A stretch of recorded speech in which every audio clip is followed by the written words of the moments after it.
something just because it's not on paper that isn't pressure from them.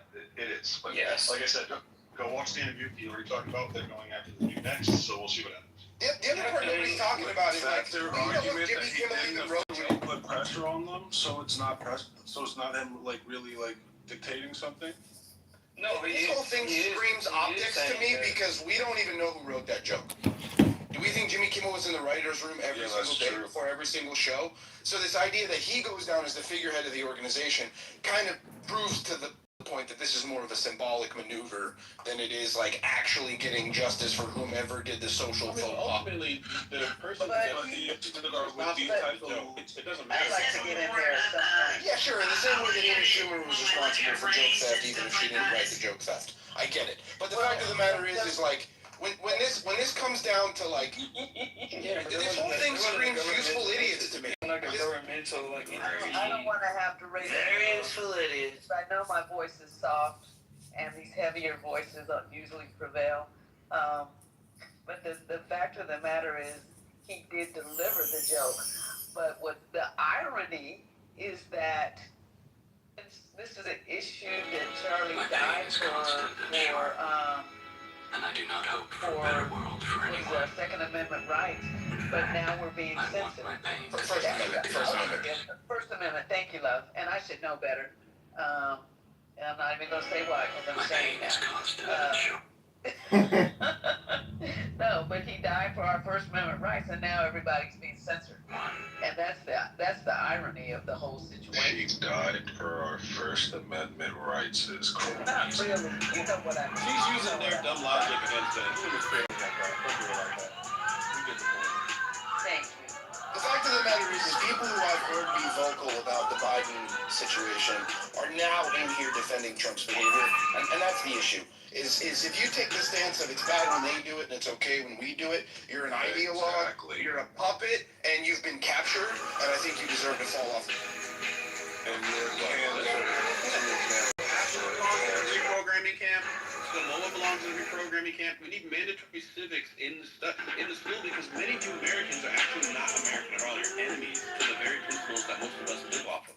Every single one of us benefit from the fact that our ancestors understood their rights and made sacrifices to keep them here for us.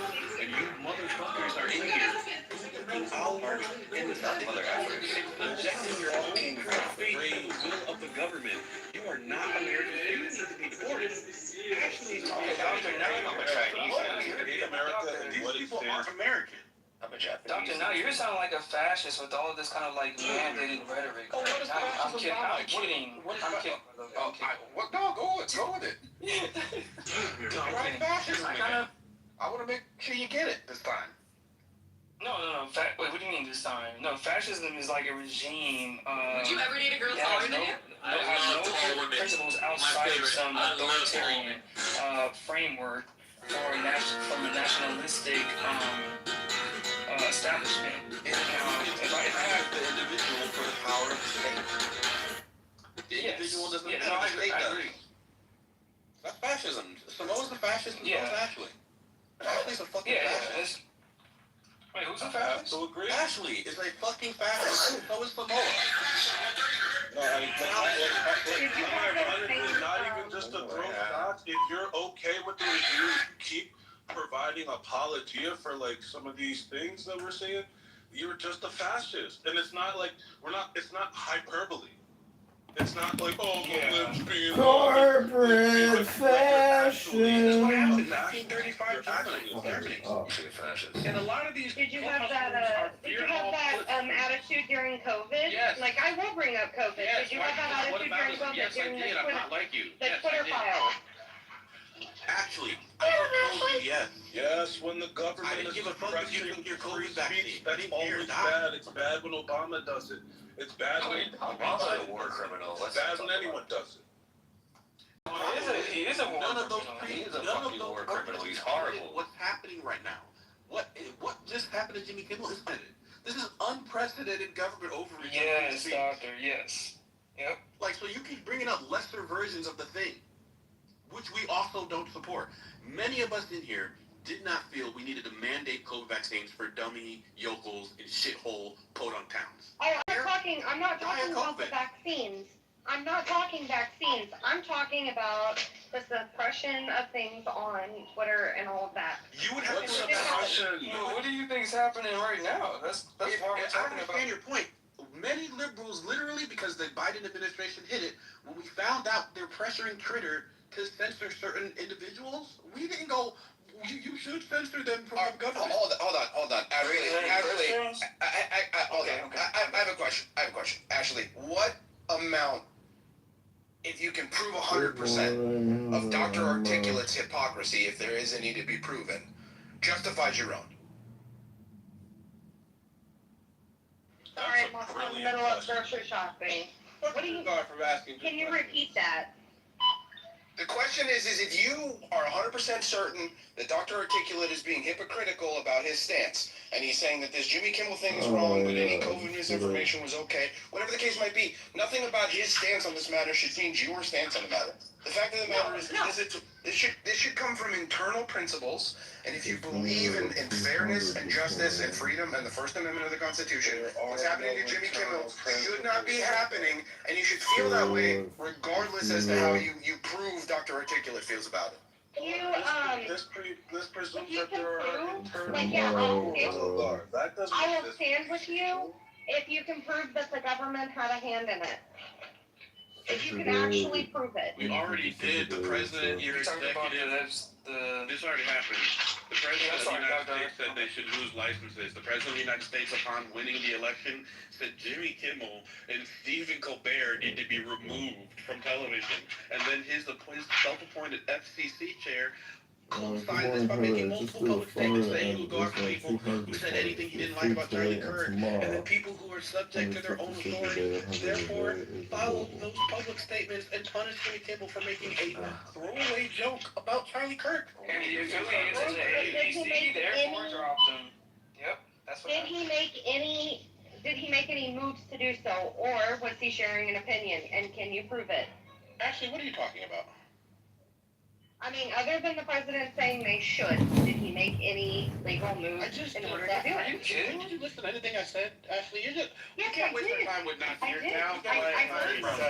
You're downplaying the weight of what he said, Ashley. I don't understand how you can do that. We can't do this, but CEO, seriously, as American citizens, we can't do what we've done for the past 5 years and be clenching our fists and raking our brains to convince fascists what the country is about. Ashley doesn't want America. She doesn't like this country. She doesn't want it to be an American country anymore. We have to treat her like an enemy. We don't have to debate her. She doesn't want to be living in a democracy. Neither does Samoa. So we as Americans who want a democracy have to build with each other. Ashley has stated what the country she wants to live in. An asymmetrical, authoritative government that Asymmetrical, yes. that punishes people for their individuality and their These rooms are recorded because I will be reminding people.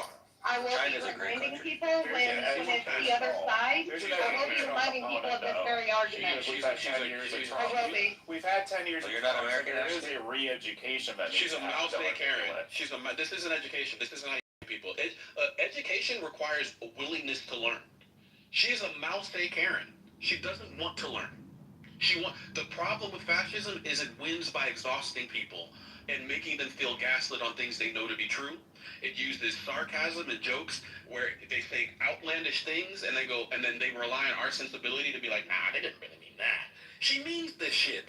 She's a fucking That's facts. Okay, I'll remember this when it's your side, when it's back to being our side getting canceled Yes, for things and private companies dismissing people. I'll remember this. I'll remember it. Wait, Ashley, do you think it was okay?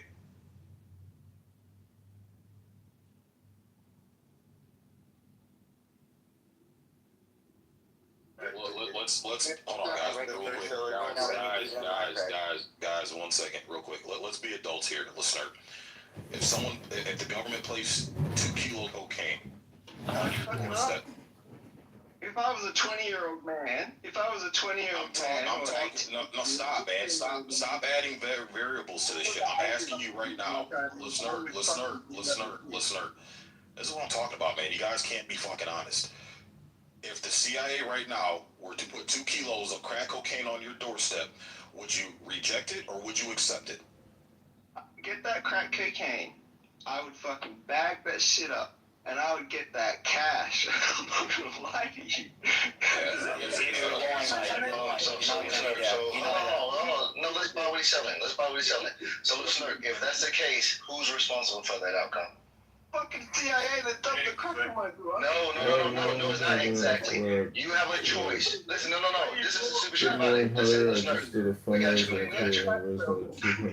Listen. That's the difference between me and you and a lot of us. If they did that shit. I think it's proper. I'm not going to sit here and play the game that I'm going to be complicit in destroying my community because somebody else wants to. That's stupid as fuck. It's a fallacy of low expectations. So listener, at least he is consistent, right? So what he just illustrated is that he has no agency. He does whatever the environment tells him to do. He doesn't fight it. He doesn't have any core values that he's sustaining or trying to sustain in his community. He does whatever comes his way. Now, if there are a lot of people who do that, that's fair, right? But there are also people who don't want to do it. And those people who don't want to do it, they get the hell out of that environment. They change their environment. If they cannot do it locally, they move out. They change their geography. But there are people with agencies. I mean, that might be news to you, listener, but there are people with agency.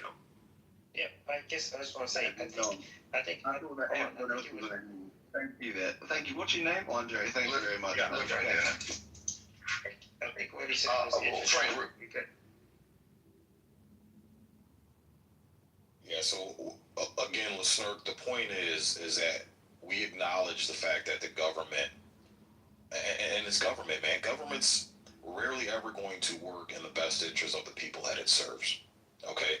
So we understand that. We acknowledge, yes, the government was implicit as far as delivering. But again, all they did was drop it off, and people still had to make a decision and made a choice. And those people made a bad decision. And that led to the outcome of what we see today with these dilapidated inner cities. So again, it all comes down to decision. And when we sit up here and try to run and spin this narrative that, make it seem like, the government came with needles and just jabbed them in everybody's fucking arm and injected the shit, that'd be a different story. At that point, yeah, you didn't have a choice. Someone came and injected drugs into your system and made you a fucking addict. But all they did was drop the fucking drugs off, and it was black people that decided to say, you know what, we're going to take these drugs and we're going to sell them to our own people and destroy our own communities, bro. There's got to be some level of accountability and responsibility taken on black folks' part. Yeah, let me highlight this too, Sig. And when he said it, when Stark said he would sell it and bag it up, other people came on mic like celebrating it. This goes into play with the idea that blacks sold blacks into slavery and blacks keep selling each other out, but somehow it's the coons, the black conservatives, that's the sellouts, not the ones who actually intentionally. Now keep in mind, they know the scenario was given to them that the CIA is giving you something that's going to destroy your community, and he actively said they're going to comply with it. They not even mistakenly like, I didn't know the effects. No, they know the effects, and they still going to do it. And we so-called coons wouldn't do that. Imagine that. Look, this is a case study right in front of you in full display. These fucking people are nuts, and they hate black people more than they think we do, and they're actually saying that if they had the power to destroy us, they would.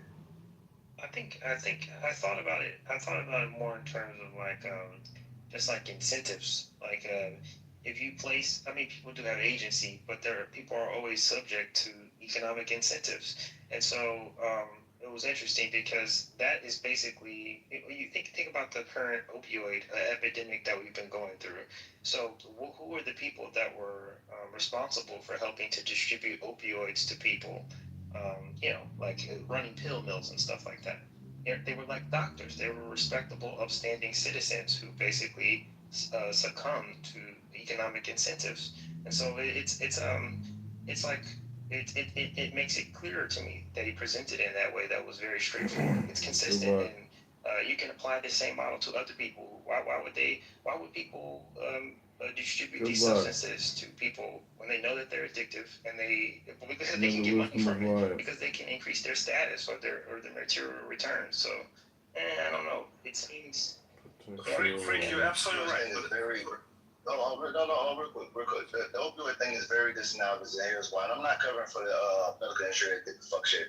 The reason why, because opioids are prescribed to you by a doctor to treat pain, right?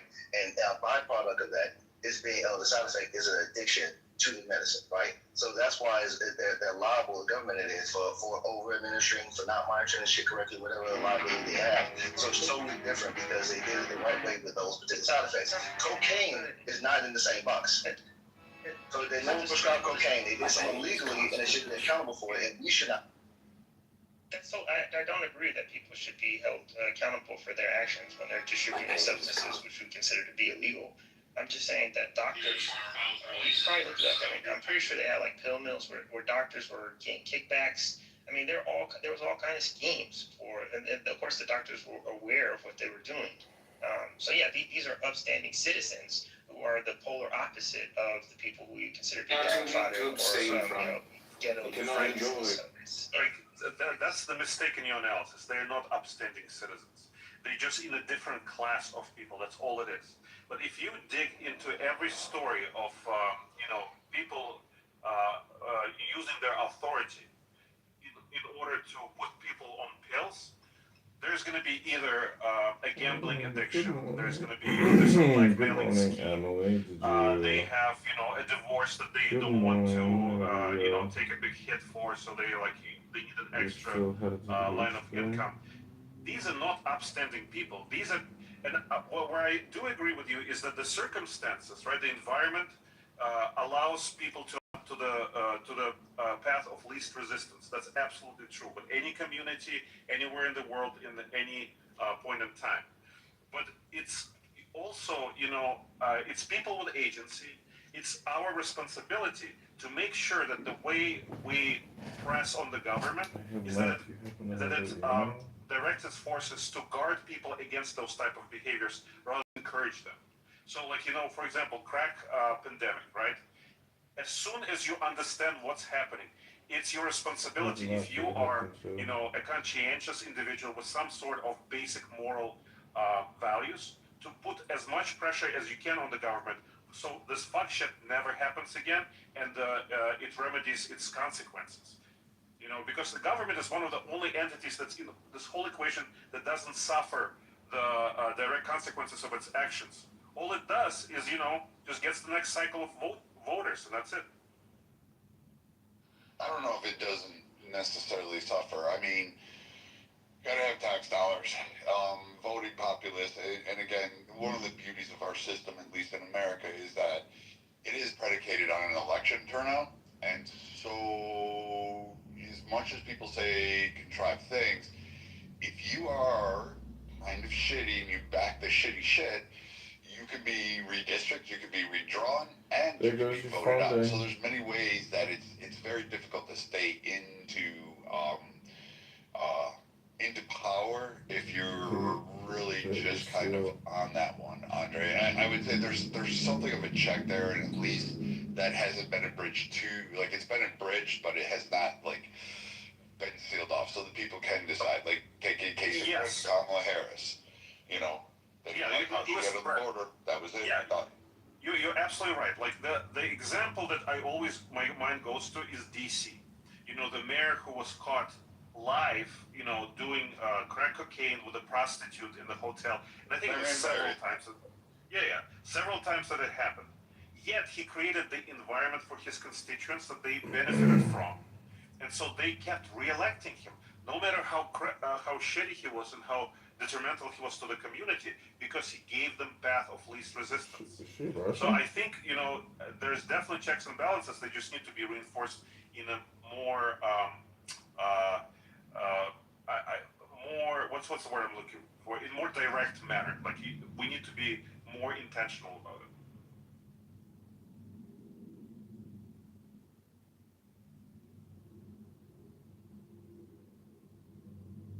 And I just want to say, people do know that the U.S. government didn't figure out a way to make crack. And I know there's a lot of conspiracy theories. And drop it off in a neighborhood and said, free, pick me up on pallets, and laid out crack pipes and lighters. I think, crack is smoked through a crack pipe, right? With a lighter, you need a lighter to, played it, whatever.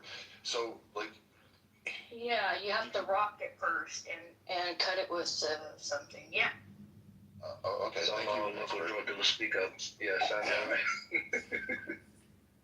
Now we know who's responsible for it, right? It's the Hispanics. So, I mean, I'm just saying, like, there was one article, if you actually go back and research where this claim came from, you realize it comes from one reporter with the LA Times. Like, it literally comes from a single source. You can trace this back. It's one little reporter who then turns around and retracts it because he was trying to give another fuck it that people didn't even bother to read the whole article to see what was the substance of his point.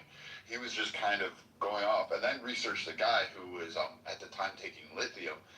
I mean, you gotta put checks and balances. And not saying that the government hasn't done a lot of fucked up shit. It's just some conspiracies are just made up, and this LA reporter did that, and I think it's there. Like, crack came out of fucking Florida. You can actually trace it. It was invented by the Colombians. I hate to tell you this. Like, it was those bastards. Get mad at that. They immigrated here. They figured out a quick, easy way to do it, and they were doing it on the street in Florida, and then it migrated over across the country.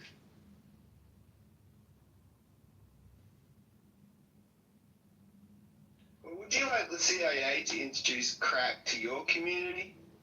Do you think that would be good? Everyone's community. What are you talking about? Would you like? No. So just give your teenagers a huge amount of crack cocaine. So they did. So let's help you understand. Cocaine Cowboys. Let's start. You ever heard of Cocaine Cowboys? Yeah. Okay, right. Okay, so those white boys doing it. Yeah, it's not just them. Colombians, Hispanics, everybody did it. Right. Everybody sold it, everybody did it, right? It affected our community really bad because unfortunately, and again, it affected a lot of communities bad, but unfortunately our community glorified the shit. We still do it today. We celebrate our drug lords. Freeway Ricky Ross, Frank Lucas, Bumpy Johnson, the list goes on. And I'm not saying those are particularly Italian communities. Some of those did too, idolizing the mafia. But the long-term detrimental effects for our community was far worse because instead of us turning around or being selective how we did it, we pretty much did it wrong. And I'm gonna say this, and I know it sounds fucked up. You ever seen The Wire? It's a TV show called The Wire, best show ever. I promise you, it's the best show ever. One scene that stuck out to me. The guy said, "Hey, everybody sells drugs. We go to all communities and arrest them, and we pretty much leave most people alone because the shit is going to keep happening. It's high recidivism. He said, but the issue is we have to deal with the blacks because you guys have bodies show up, and we got to answer for the fucking bodies." So he's saying that all the prostitution and theft and all the other shit that comes along with it is probably passive compared to the fucking murder that come with it. And he said we have to respond to that because the public need to answer. So that's why it looks worse in our communities because every community suffer the same thing, but ours tend to be worse when it comes to murder and crime and all the other shit that piles on top. Yeah, that's cool. I understand. So you would be fine with having crack introduced to your community personally because you heard shit I said. That's what I'm saying. You heard shit I said. No, that's a no. I don't want crack in the communities at all. Period. I don't want any hazardous drugs. I'm a libertarian. I'm free. I'm open with people having a choice to do it. I prefer people not to do it. I prefer people to take care of themselves and be healthy, and drugs don't get you there. Yeah, but it's not something that a government that's working in the best interest of those people would do, is it? You know what I mean? That's the whole point. We realize and recognize, listener, that the government is never going to work. We call it out, sir. Yeah. This is why we have a constitutional listener, because our founding fathers realized governments aren't in favor of the people that they serve. They're going to try to overtake and use and abuse the citizens that create and keep their country running. So this is why we got the Constitution. So government being on your side, it's never going to work. And the only way it's going to work, there's only one way it works, is when the people have arms and the people are educated on every single aspect of how their government's performing, and they take action to keep their government in lock and step with how they want it to be ran. So that's the only way we'll start. But real quick, guys, I got one more clip I wanted to play because it's on the lines of what we're talking about as far as how how black folks think, and changing black folks thinking. So I got the link up top, and I'm gonna play the clip really quick. It's just a 1 minute clip, guys. Here we go. And become intellectually independent enough. When black people wake up and become intellectually independent enough to think for themselves, as other humans are intellectually independent enough to think for themselves, then the black man will think like a black man, and he will feel for other black people. And this new thinking and feeling will cause black people to stick together. And then at that point, you'll have a situation where when you attack one black man, you are attacking all black men. And this type of black thinking will cause all black people to stick together. And this type of thinking also will bring an end to the brutality inflicted upon black people by white people. And it is the only thing that will bring an end to it. No federal court, state court, or city court will bring an end to it. It's something that the black man has to bring an end to himself. So, if you listen to what he said closely, again, and this goes into... You could try to listen to what he said closely. I think there's like always like 3 to 4 to 5 interpretations. He said you can't go to any state court. You can't go to any city court. Again, he's saying the government's not going to be able to fucking help you. And what do these modern liberal bracks, what's the number one thing that they're invoking more of is more fucking government, more legislation, more acts. Again, it goes in direct fucking opposition of what Malcolm X fucking preaches. It's a mentality thing. So when you stop aborting your fucking babies, when you start marrying the women that you fucking procreate with, when you start taking education, when you start paramounting education, and I'm talking real education, not this bullshit fucking boss babe, boss bitch fucking bullshit modern education. We're talking about real actual education, which is financial literacy, right? Which is community literacy, which is investing and thinking long term for not only your future, but the future of your offspring and their offspring. That's the mentality he's talking about. Again, more government, begging, whining, crying for the government to do what they're supposed to do, or back in the 60s it was white folks doing what they're supposed to do, expecting them to come and play Captain Save-A-Hole for your community that you're responsible for. It's never going to fucking work. And what he says is true to this day. It's what we're seeing to this day. Again, the same arguments and same criticisms and same complaints that blacks had 60, 70 plus years ago, they still have them to this day. And they've been putting all their eggs into the government, into the Democratic Party, which promotes more government and more legislation. And we see that nothing has fucking changed. Nothing has gotten better according to the blacks. They're still facing the same fucking problems that they faced back then. So what fucking gives? What gives? I'm actually curious. It seems like the coons got it figured out. Because the coons are going exactly with what Malcolm X says, is minimize government, get the government out of our fucking lives, let us do what the fuck we need to do to get our people thinking right, to be more community oriented for the black community. Malcolm X wasn't talking about, go back to Africa. He wasn't. Malcolm X was firmly believed in being a black American and taking place in American culture. He wasn't Marcus Garvey. So he believed in staying here in America, and blacks can actually live a life that he prescribed and that he talked about.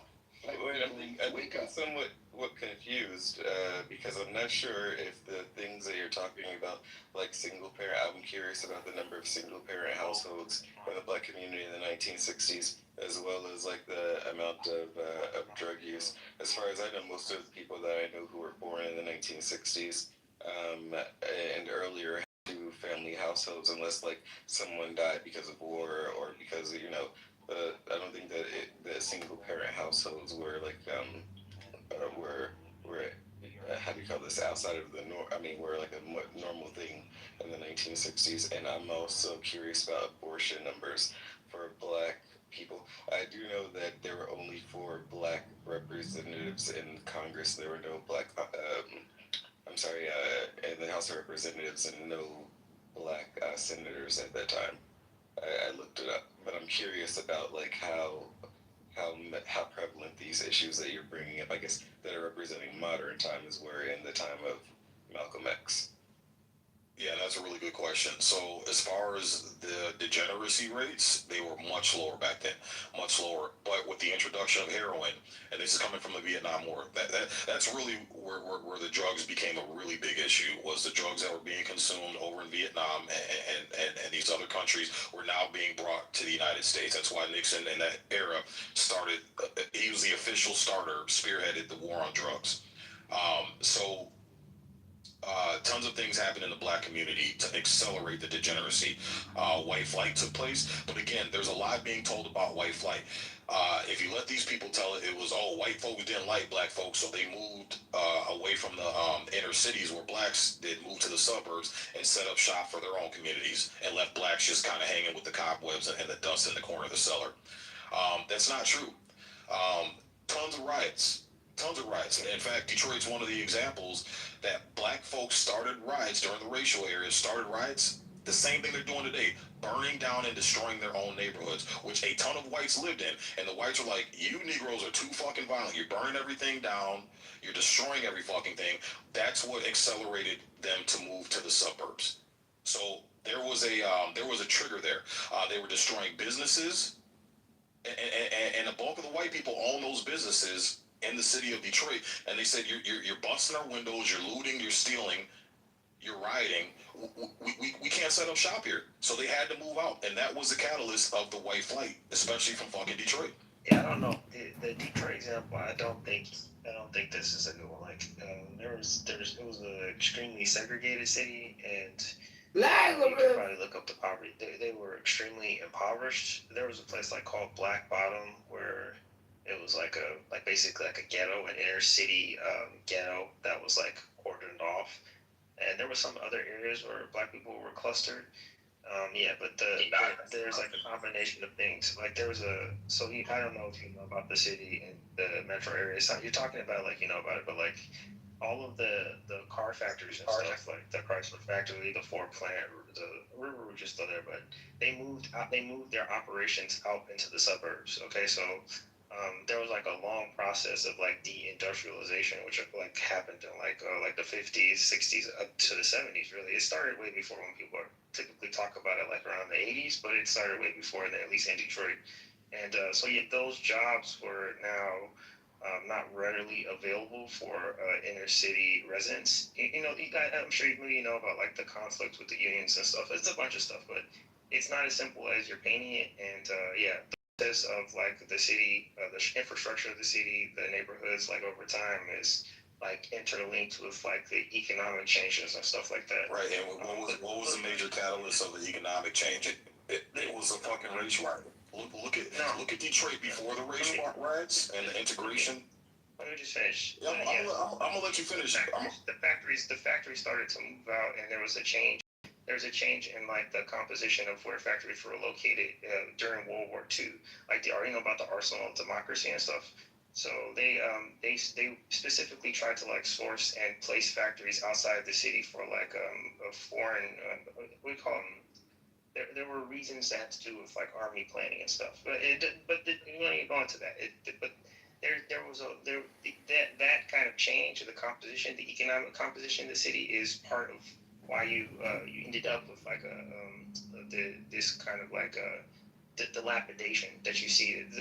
Maybe you know about there's one more thing. The other thing is that the neighborhoods that people think of that are decayed or that's only part of the picture. There's lots of areas in the city that are perfectly well constituted.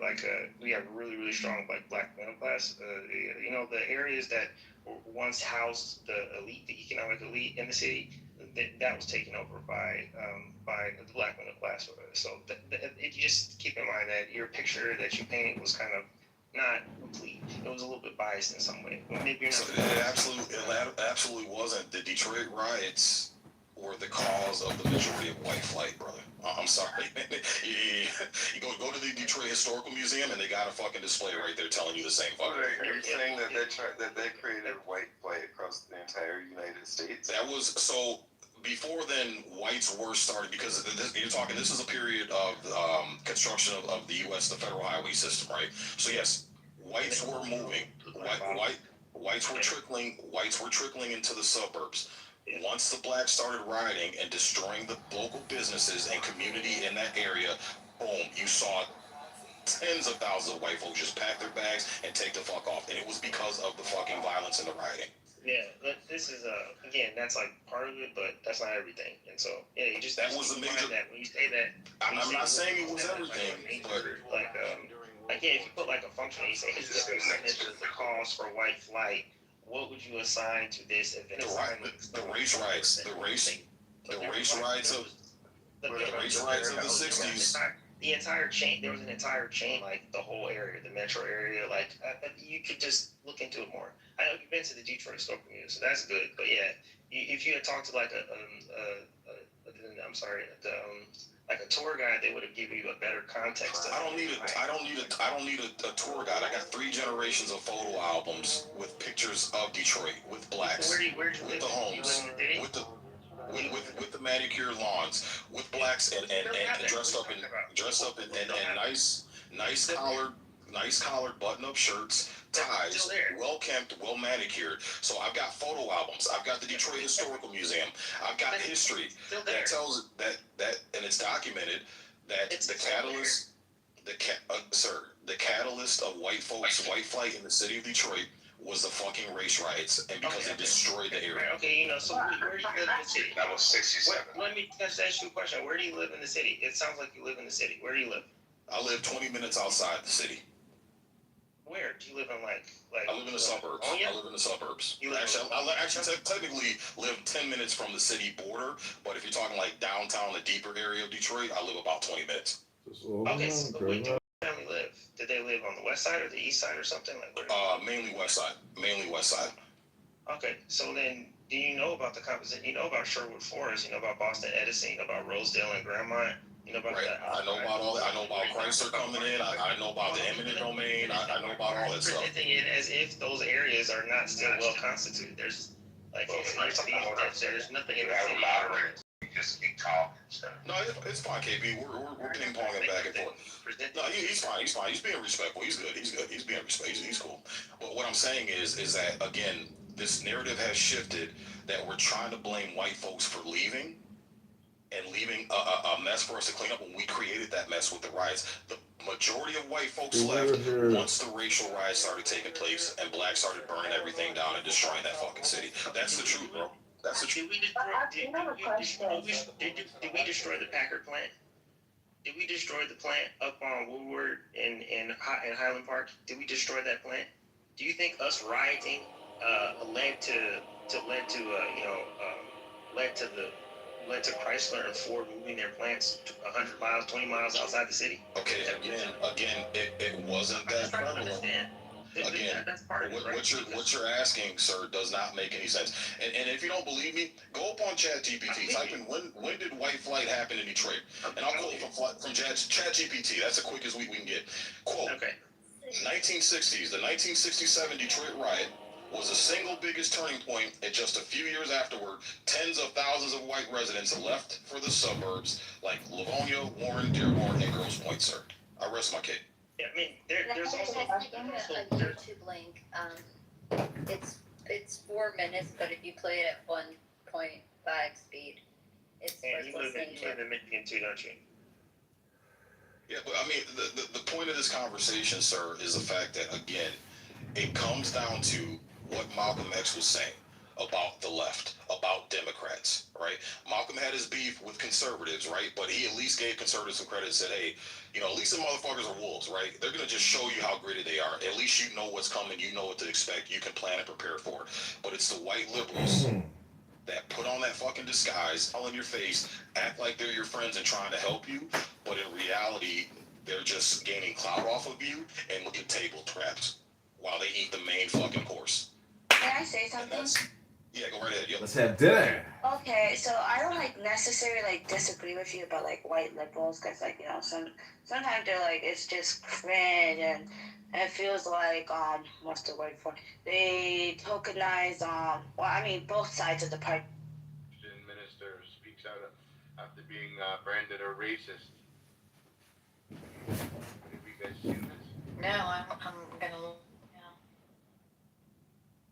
Pretty interesting story. Sad.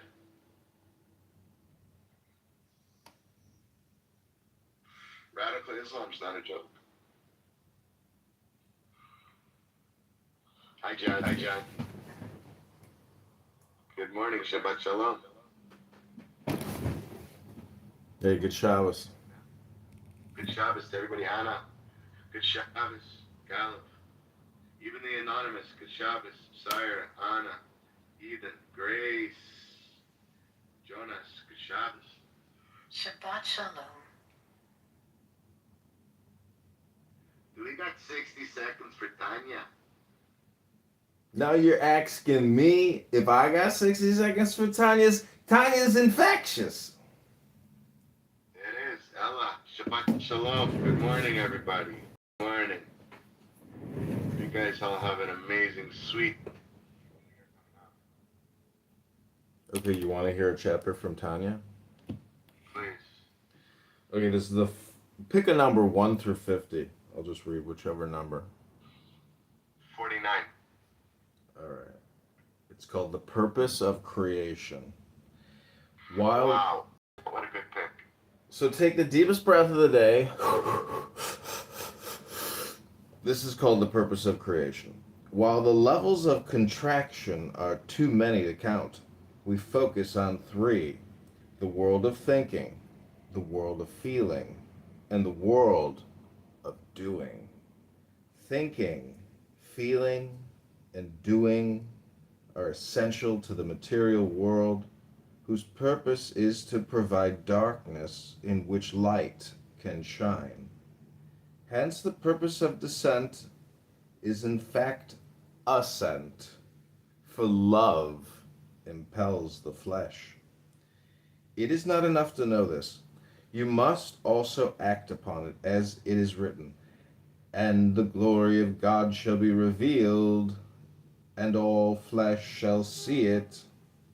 This is why God contracted and became the worlds, to draw the infinite into the finite, that the finite might know the infinite. Thank you. John. Hi, Jonas. Good Shabbos to all. Jonas, welcome to the stage. How are you? Thanks for that 60 seconds of Tanya. John. 아까 촬영 레일러 뭐했다? 그거 어때?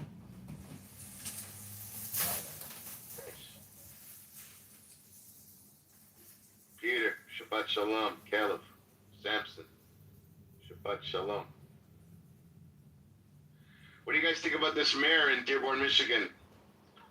John, did you see this? No, I didn't see it. Is that the link? No. Yeah. Caleb, how are you? Shabbat Shalom. Shabbat Shalom. So yeah, Grace, not to really get into it, so it was a very fruitful conversation. I sent you a picture. In the back channels. For yourself. Kayla, do you think there could you think there can ever actually be unity amongst people? Because if they're not willing to join a book club together, I get the feeling that unity is just impossible. I think greed, being vain, is going to impact unity. I don't think there ever will be unity. My religion has a bigger dick type of thing. Well, what I'm saying is the programming will never change unless the participants, choose to change the programming. And no contentment will ever come without a content change. I think the content could change, but I think change has to come within the home. And I don't think people are going to change the way they're raising their children. And unfortunately, hate is a disease. And we don't have the medication yet for it to cure it. We do. We have Tanya. Yeah, we do. Jews. but I don't think the other people that have the disease of hate have it.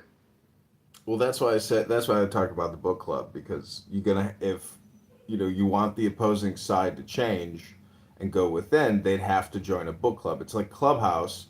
Each one of these rooms is in a house. The house is the analogy for our brains, and there's many rooms, and there's a perimeter to that house.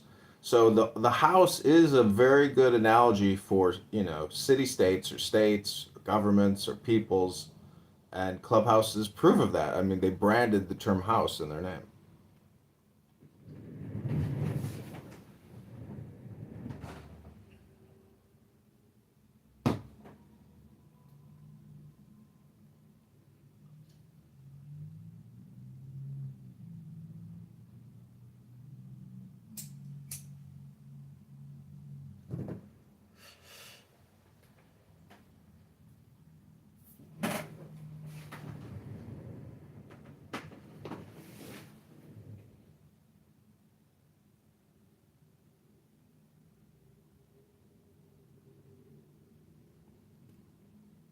So what's everybody doing for the Rosh Hashanah dinner on Monday?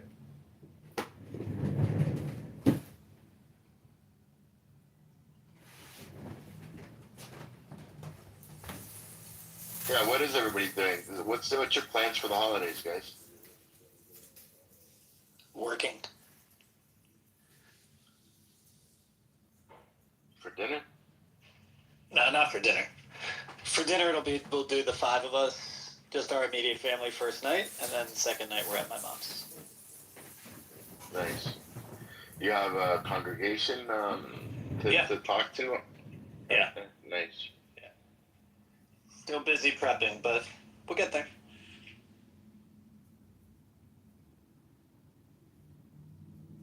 What's your plans, John? Take home. No, I was gonna go to the local Chabad. It's $25 for the ticket, and he does an amazing job. Really nice. Can't go wrong. That's cheap. I was just about to say the same thing. Boy, that's really nice. They go around town blowing the shofar, and I'm like, isn't that kind of risky, as a Hasidic Jew to walk around blowing the shofar, having a good time around town? I mean, that's to me like what makes a Chabadniks amazing, is that they are willing, nothing will stop them in their joy of, presenting in public and trying to bring people closer to God. To me, that's, real courage. They got the biggest balls, Chabad.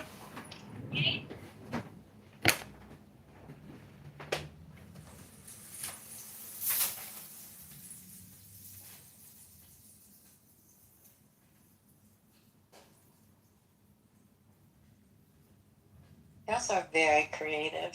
They're really doing some creative things.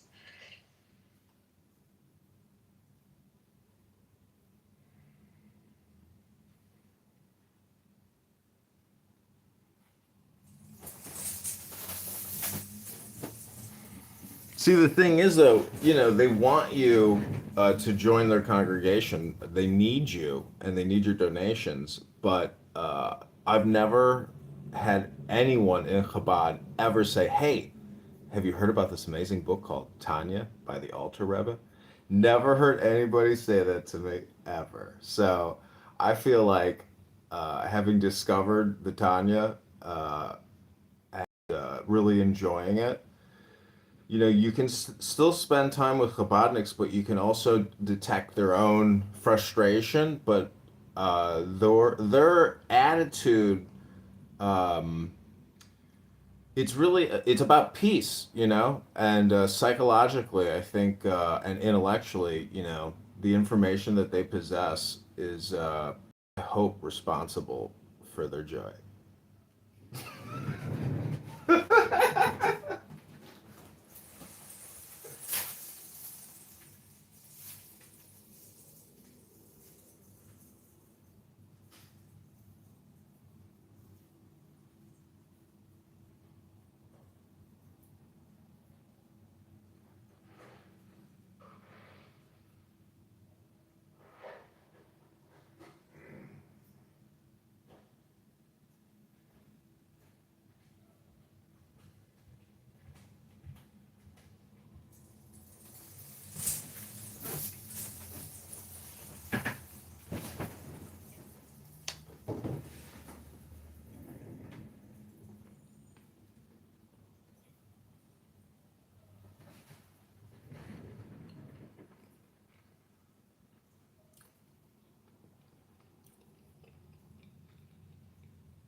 What are people doing for Rosh Hashanah?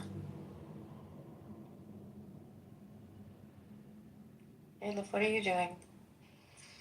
Working. What are you doing? Praying.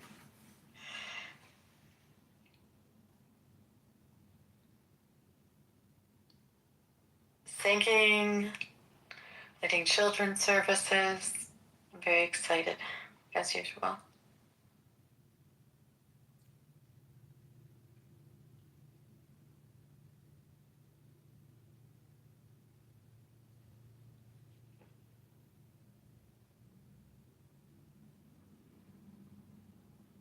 I think it's also important that we do talk about what's going on in Dearborn and how that affects the rest of the world and the United States. Essentially being in the United States where freedom of speech is supposed to be like highlighted. And if you guys can read the article and you'll see what's going on, it's despicable.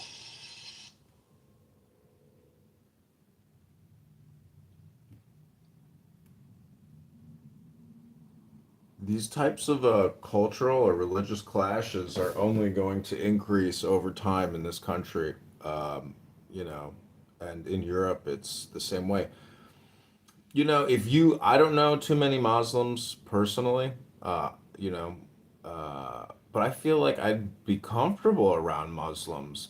But I think, you know, from a Western lens, I don't know how. I mean, if you ever spent time in Saudi Arabia or any, you know, or Jordan or any Islamic country, um, it seems like there's classes of people who, you know, who are just not religious, but yet I don't know. There's got to be this socioeconomic um, division between, you know, in Islamic countries. But anyways, I read the article, you know, so these things are going to happen. I don't know how. This is all you can do is if you are a Christian or a Jew, it's your public service to go against, you know, Islamic preaching, Islamic law, Islamic leadership in this country. It's your public duty and historical precedent. I mean, there's nothing controversial about using your information against their information. That's all it is. And if you do it peacefully and respectfully, you're going to win the debate. And that's my opinion. And then the cream will rise to the top.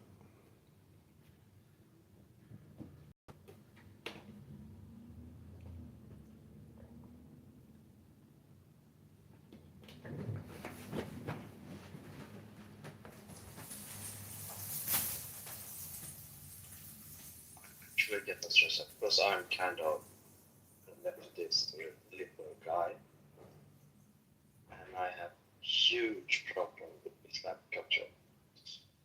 It messes up shit. It's not like, and all people I hang around with defend them. I don't believe in that shit because you are supposed to defend your beliefs.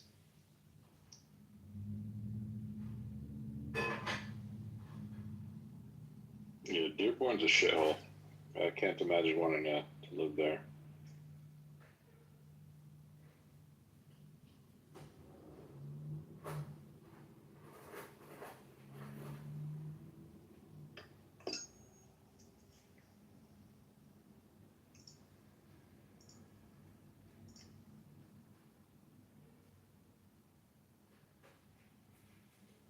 Shabbat Shalom. Shabbat Shalom City.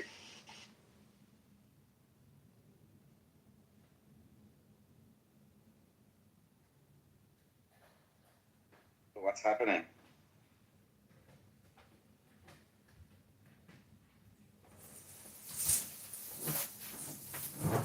I posted a link on the top, but there's a Christian minister speaks out for a street named after a terrorist sympathizer in Dearborn, Michigan, and the mayor said that he's going to hold a parade after he ejects this guy from the town and wants him to leave the town.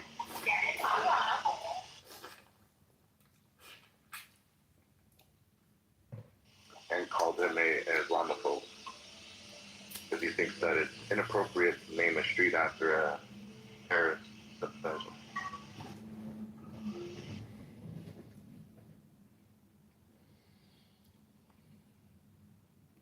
I recently got a new burner phone or a new Instagram account, and I'm following all leftist, liberal, free Palestine accounts and profiles. I just saw them dropping leaflets in Gaza City, and this woman who I don't even think she's from Gaza. However, she's there. She's got she's a beautiful woman. She's in an apartment, and she's literally filming the leaflets dropping. She's like, I'm not sure. Maybe it was a bad idea. Maybe I should go. And so there's so much media coming out of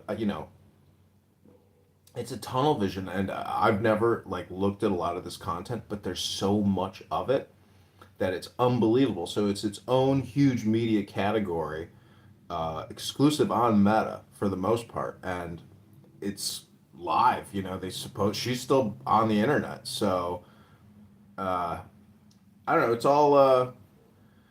It's all that algorithm. It's really what you're following, and there's just too much content to consume. It would drive one mad to have to keep track of all of this content and information that comes through the cell phone because it's By just the way, check out her hair and her nails of this woman in a genocide. yeah. Look again at the video and look her perfect like new nails with like design on them and the like highlights in her hair that was done like professionally during this genocide. So I assume she's been doing this for quite a while. The genocide card? Yeah, it's a potential special.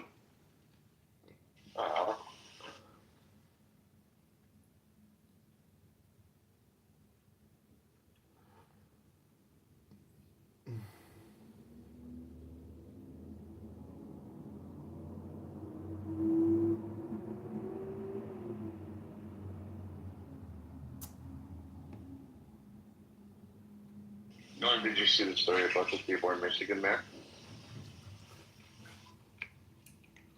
I'd love to be more interactive right now about the story, guys, but I'm going to cut it. Who's the guy that is the head of this news network? Who's the guy that they named the street after? Does it say it?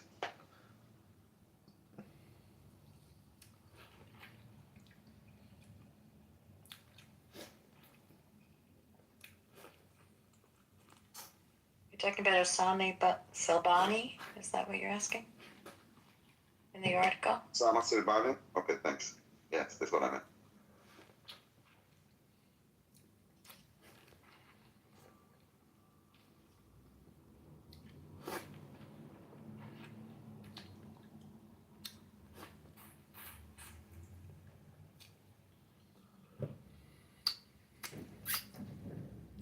You know what is really missing from the Free Palestine movement is God. It's to me you don't really because if you mixed Islamic preaching with all that other content, it would come across as even far more radical and extremist and cultish.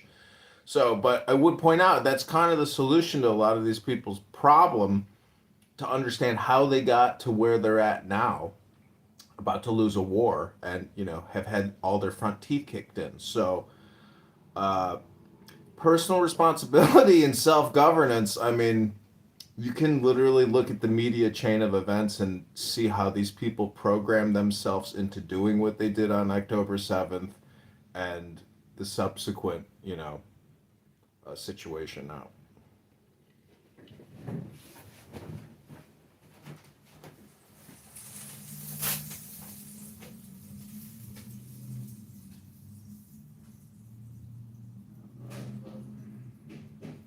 Okay, now I see that the Dearborn mayor is Abdallah Hamoud. Where? Yeah, definitely his name's not Ricky Snell. It'd be like Abdallah Hamoud Smith. Yeah.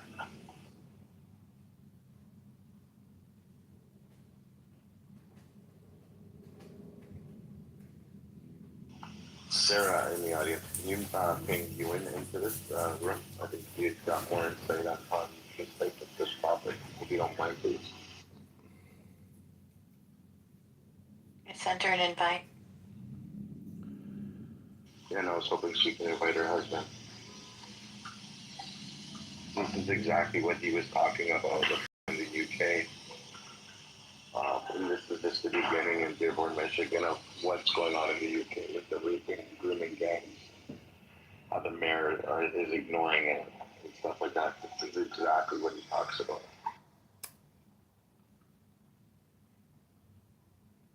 I saw this beautiful girl's. Is he here? Ewan could talk your ear off for a year about grooming gangs. Ewan, I saw this beautiful girl's Hinge account. She said, if you're not free Palestine, don't even try. Hey, Ewan, so you think this is exactly what's going on in the UK? It's starting to happen in places like Dearborn, Michigan. Did you read what's in the Jumbotron there, the Christian minister who speaks out about a street that's being named after Palestine, don't even try. And the Muslim radical mayor said we're going to do a parade when you get the fuck out of this town and you're an Islamophobe. Oh, dude, I already know about what's going on in Michigan. I've been paying very close attention to it. It's already started to happen in Michigan. It's already started to happen in parts of Texas, and it's happening in parts of Minnesota.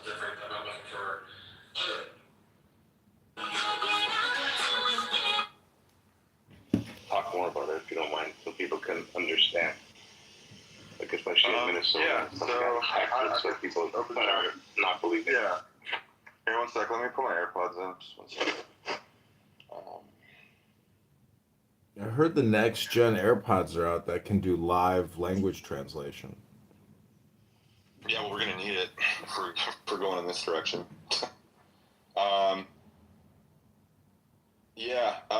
Okay. So over the past, I would say, 20 years, there's been a significant increase in immigration in the UK and Europe in general. And a lot of that has been people that have been from specifically the Middle East and North Africa, other African regions too, but it's basically made where I live in the UK a much more dangerous country. 15 years ago, there were 8,000 rapes a year in the entirety of the UK, and now there are 88,000 rapes a year in the UK, and that's only ones that are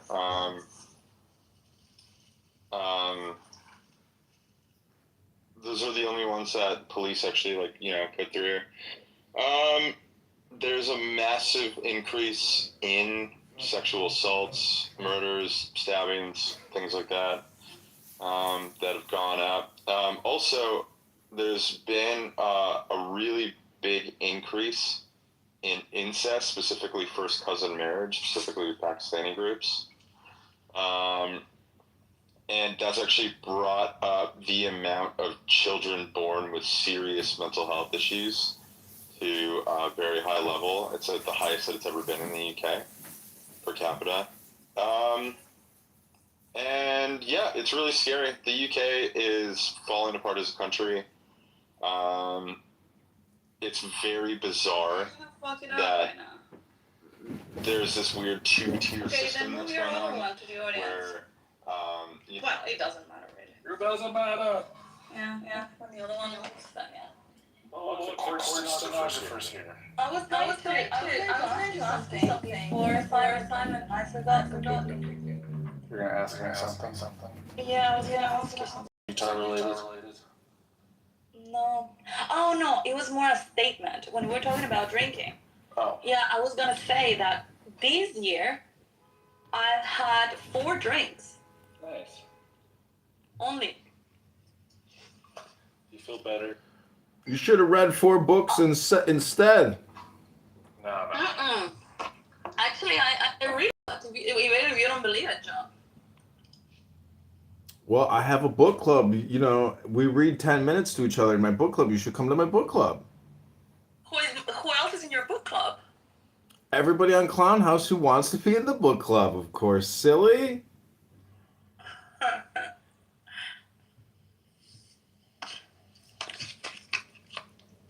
Anyway. I thought we were gonna do a campaign fundraiser this morning. I got petition circulators that need to get paid. They want to make $100 today, the hard way. The fundraising, the campaign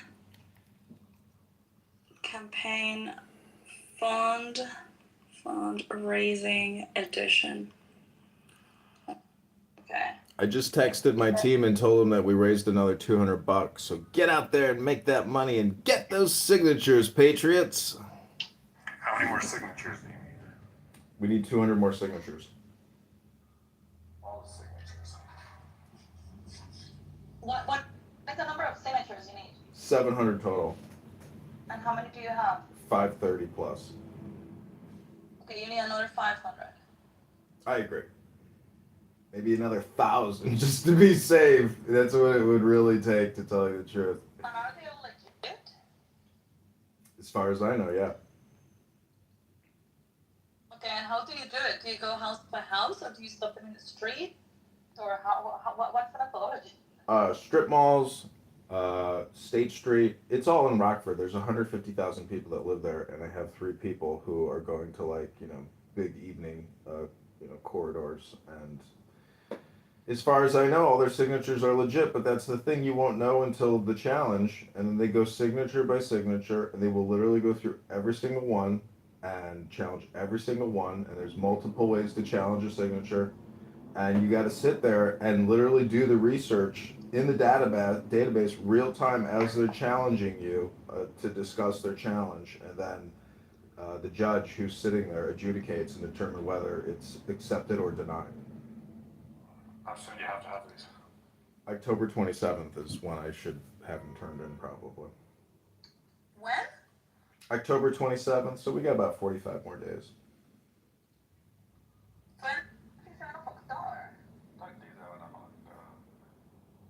It's a lot of work, and the challenge, and literally it will take them maybe 6 to 8. It might take them 6 hours to challenge all the signatures, maybe 8 hours, and you got to sit there the whole. Yeah, it will take 8 hours. You sit there the whole day. You get a lunch break, and hopefully they have an answer.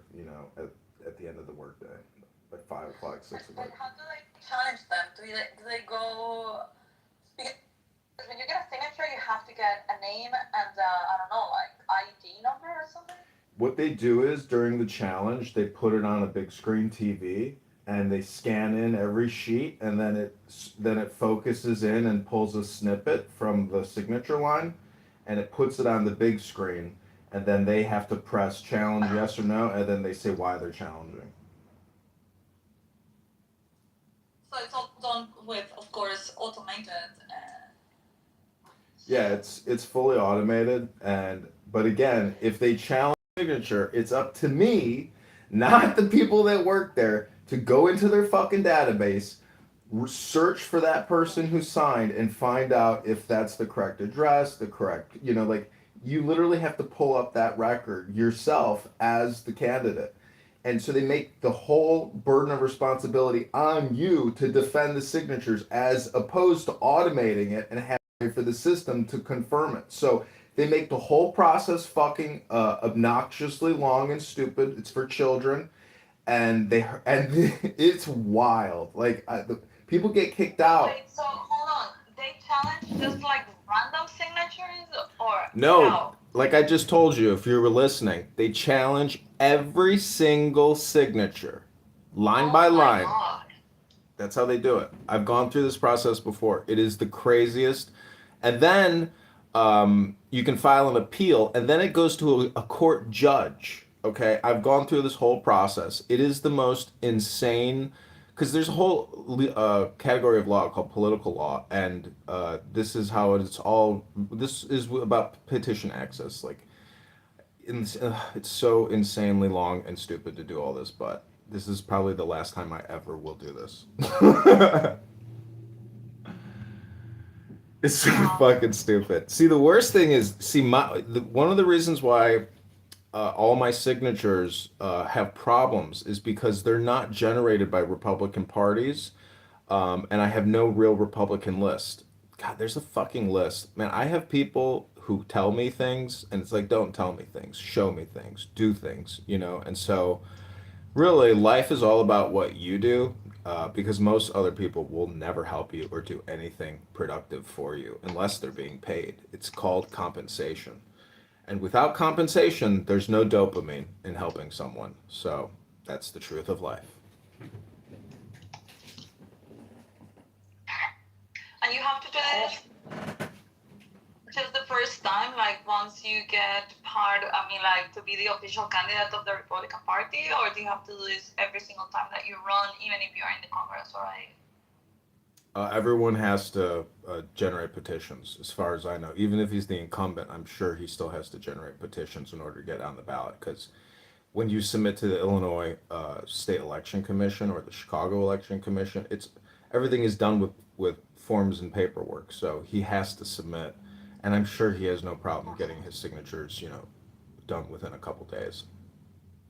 And there can be only one candidate for each for the Republican Party in each district. No, there's multiple Republican candidates now. There's three of us. You know, one the incumbent, two challengers, and then in the Democrat field, there's four Democrats running as well. This is the primary to determine who the two picks are on the Yeah, ballot. that's my point. So first you have to do like a primary, and then whoever wins among those three, that will be the official ballot, right? Correct. That ballot is in November of 2026. Okay. But this is if I can even get my name on the ballot, that is the win for me because there's a very low chance that I'll actually beat him, even if I get on the ballot. So to me, this whole thing is like an exercise in credibility and resume and political building. So that's the way to look at it, because it's really just multiple attempts to win an election, whether it's Congress or commissioner. There's so many political positions where I live. It's a never-ending political industrial complex. So once Google recognizes me as they do now as a politician, it will make running in future elections more likely that I'll win. I'm 42, so I'm trying to look at this as like a 15-year curve of what can I accomplish politically over 15 years. What do you think the next thing will be of this campaign? Probably mayor of Chicago, running for the mayoral election. That would be the wildest political ride I could do because it's all local and I could get those signatures very easily to run for mayor. You wouldn't So want to do a smaller city?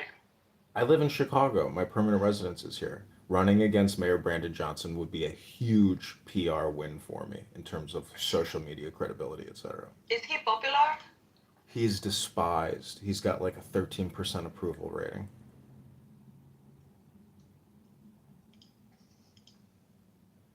Nobody likes him. His attitude is so aggressive and so demeaning and so superior and narcissistic and grandiose and obnoxious and childish. No Yeah, but one I mean, respects is he him. popular as in like it doesn't matter if they know him for the good or the bad things, but is he popular as is he well known, let's say, at a Congress level? Everybody in the country is aware of who Brandon Johnson is for the most part. Okay, yeah, that was my question. So if you actually were to defeat him in the primary, that would be huge for you.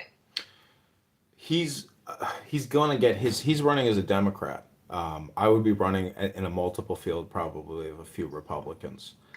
But again, even if I don't win, just having my name on the ballot is a huge PR move for me personally in terms of developing, you know, credibility and social media standing. Because don't forget, I have 25,000 recordings up on YouTube, 25,000 Instagram posts. I'm so connected to recording Clubhouse and everybody here on this app that the more PR I get, the bigger my media business grows. So, and my media standing because people, you got to understand I'm doing a couple more newspaper interviews and like morning talk show things locally in Rockford and Peoria. There's 300,000 people that live there. There's ABC, CBS, NBCs in all those towns. I have to try to get on their media Because you can see in my PTR the NPR interview. That was a big credibility boost for the campaign. That was my first big press event. So I need more big press events. I have to ask you who's Okay, I have removed you many times from the room. Faisal, hold on. I've removed you many times from the room, and this is gonna be the last time I remove you because you're gonna be blocked, you faggot.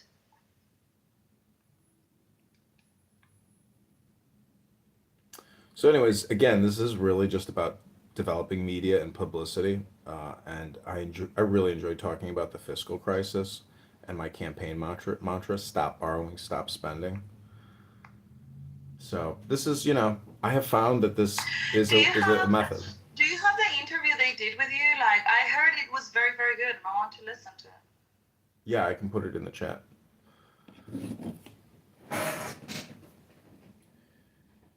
People like it. Yeah, they said that you were amazing. That you were like super serious and very eloquent. So are you saying that Clubhouse is gonna is gonna help you win? It's gonna be your stepping stone to become an important politician? I think all the conversations I've recorded have value because most people in the conversations are, if people on this app actually spend time going through my YouTube and then they found all these recordings of themselves and other people, it's what is the difference between going through my 25,000 videos and listening to Clubhouse rooms versus coming here and listening to the same people say the same things, live. I'm trying to, help wake people up to their usage of time, what they're listening to and what they're saying. Well, Andrew, come on up on stage. Hey, sorry, I'm working, so I might not be able to talk too much. It's okay. We all are. I'm working as well. And John is telling us about his campaign.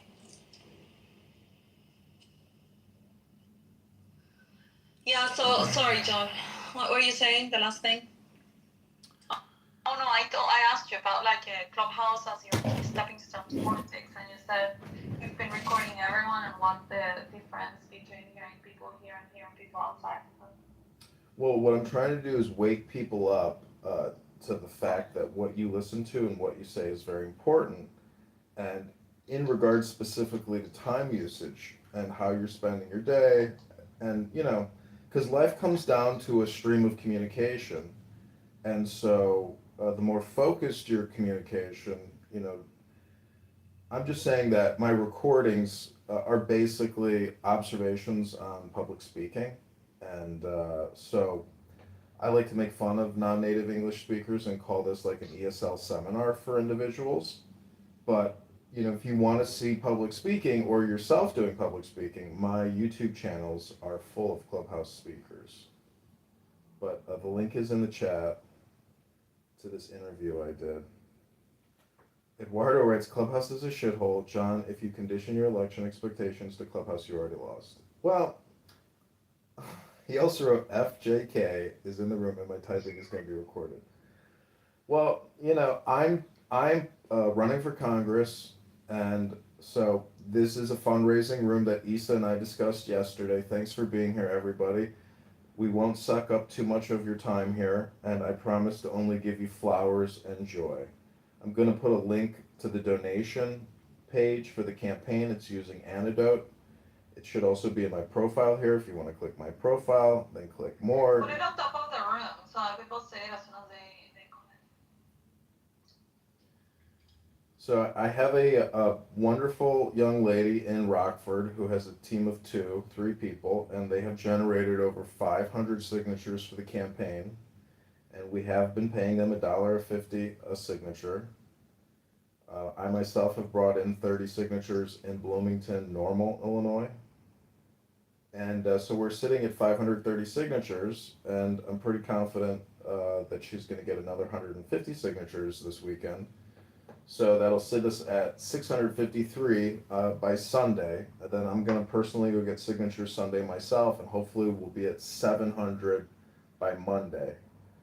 And Then from there, I want to continue getting probably 150 signatures a week in Rockford, and then move. No, you should get more, dude. Like, I mean, you have 40 days. You should strive for more. I am, and so I want to expand to Peoria, which is the second largest town city in the district, which has about 140,000, 130,000 people. So I'm gonna drive to Peoria and create content outside of Darren LaHood's office, in the same way that Charlie Kirk would sit there and do Q&A. So I'm gonna do a live stream event outside of Darren Are you LaHood's gonna office. prove me wrong? I think actually you would be a good prove me wrong guy because you're very eloquent and you also come up with very quick responses and logic. I think you would be a good one to have this type of tables. You should give it a try. Yeah, I think the prove me wrong idea is a great idea. And so, but hopefully when we get to Why Peoria, don't you open a chapter of Turning Point USA? well, I'm branding everything under John Kitover Incorporated, and T-Rob's the Tourette N-word sufferer, Northern Irishman here on this app. He owns johnkitover.com, so he may end up becoming, a very wealthy individual one day. Did he give it to you anymore? He changed it and redirected it to johnforcongress.com, and I thank him for that. So, Oh, he should cede it to you. What does he gain by having it? I don't want it either. I don't want to own any domain names anymore. I don't want to own any domain names. I've owned domain names for like 30 years, and I could care less anymore because everything is just platform to platform. Your domain name as a platform is worth nothing. Your presence on all these social audio or all these social apps, X and Instagram, that's all that matters. YouTube, that's all that matters. Your website means nothing. Its platforms is what people are using, and you need to go where the people are at. So that's why everybody's abandoning domain names and focusing on their digital media assets and their handles, etc. Issa, what's going on, Issa? How are you? Who is this? This is your replacement for Rico. Whoa. Pause. This is Oh, Mini it's, Rico. What's your name? Jesus Christ. It's Alchemist. Alchemist, yeah. Yeah, Alchemist. I thought that was Soren for a second. So Chase Your Grace. Alchemist.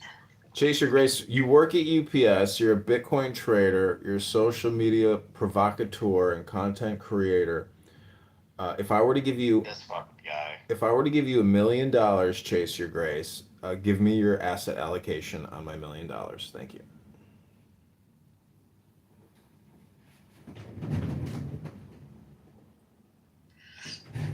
Do you have any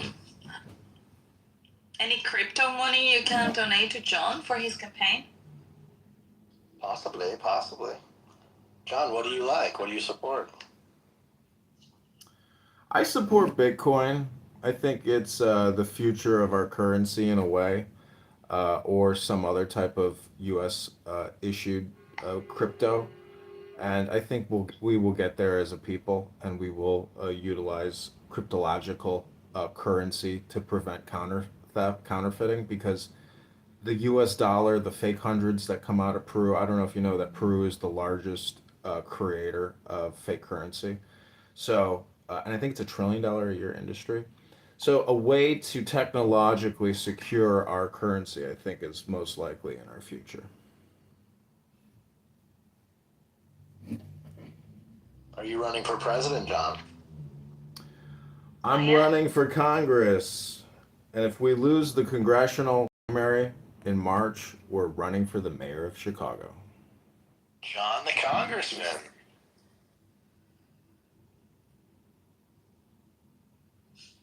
Yes, he is running for Congress.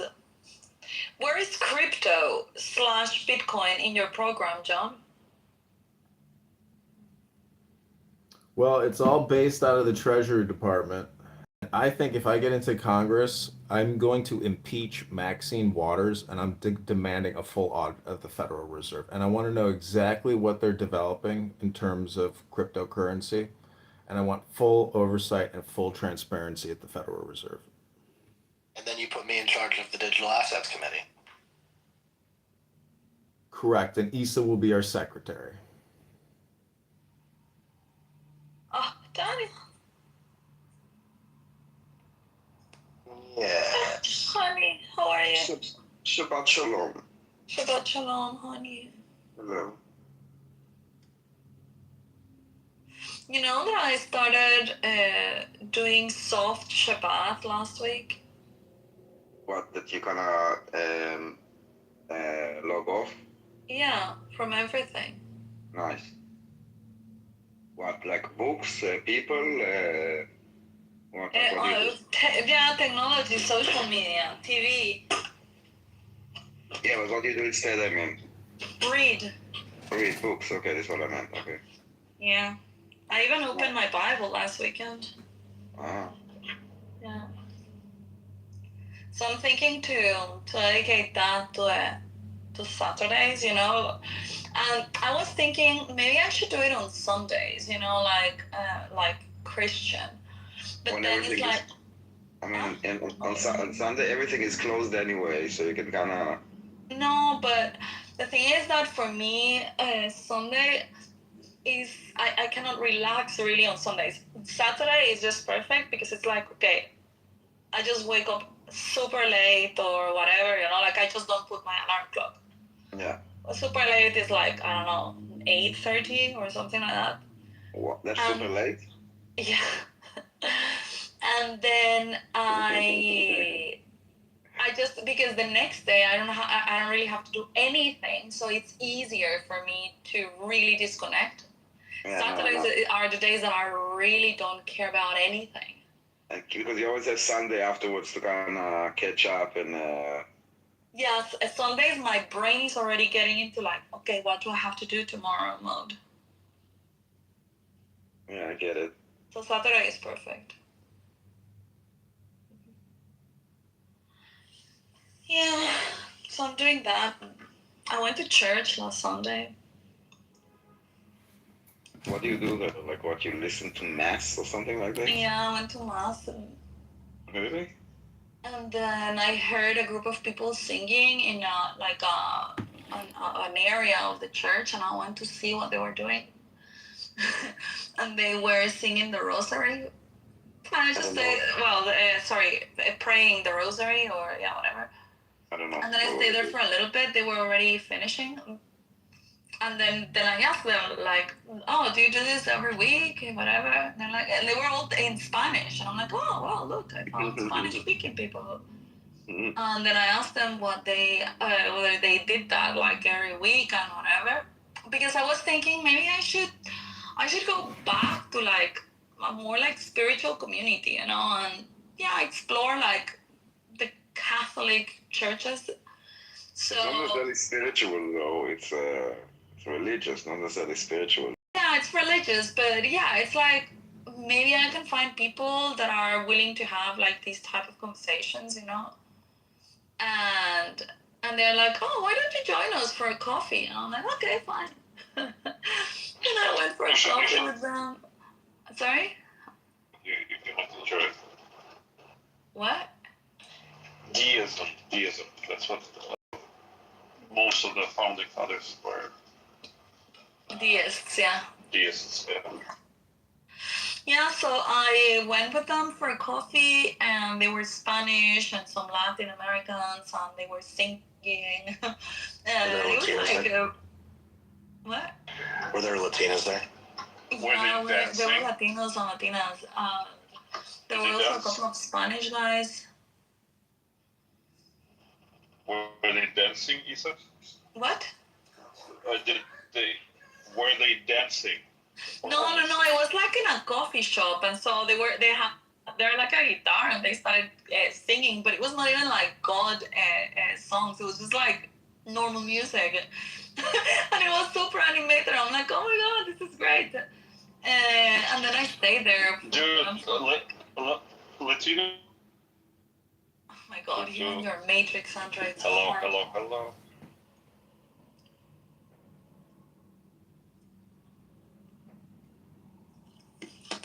Yeah, but it was great. I stayed there with them for like 2 hours. And then they started being very preachy, like talking about Jesus and Joseph and why I should believe certain things, and I didn't like that push. What I was saying is that Latinos and Latinas are notorious for turning like a service into a party. No, but this was out of the church. Yeah, but like even just like, oh, it's just an interaction. Let's make it fun. Yeah. They were sitting at a coffee shop and they were singing. Fuck yeah, dude! Like it's hilarious. So Is he in the Matrix? my wife's family Catholic, and like she can't tell me about like the church and stuff. Like, honey, that. Yeah, I'm in the Matrix. Sorry.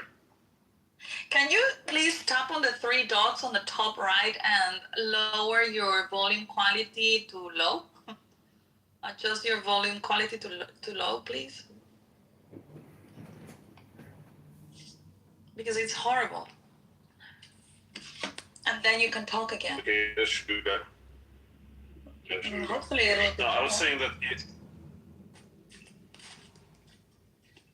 I was saying. And I do not hope for a better world for anyone. Like, whenever people describe to me Catholic services in like Latin America, it's like a trip to a club.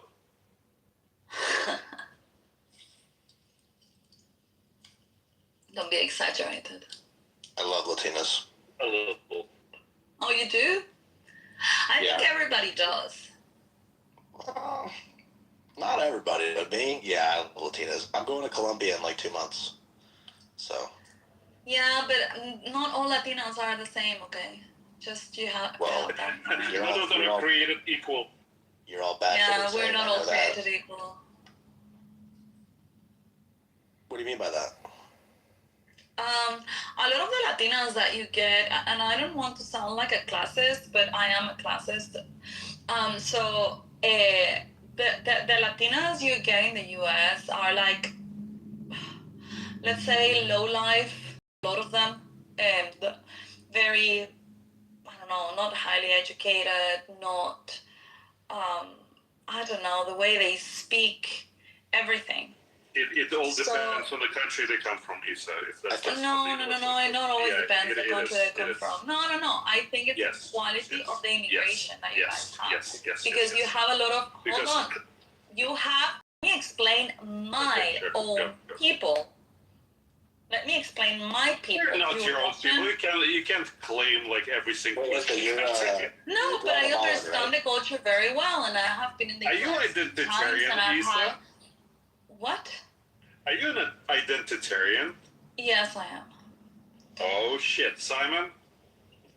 No, I'm not. Anyway, thing is that I understand the culture very well.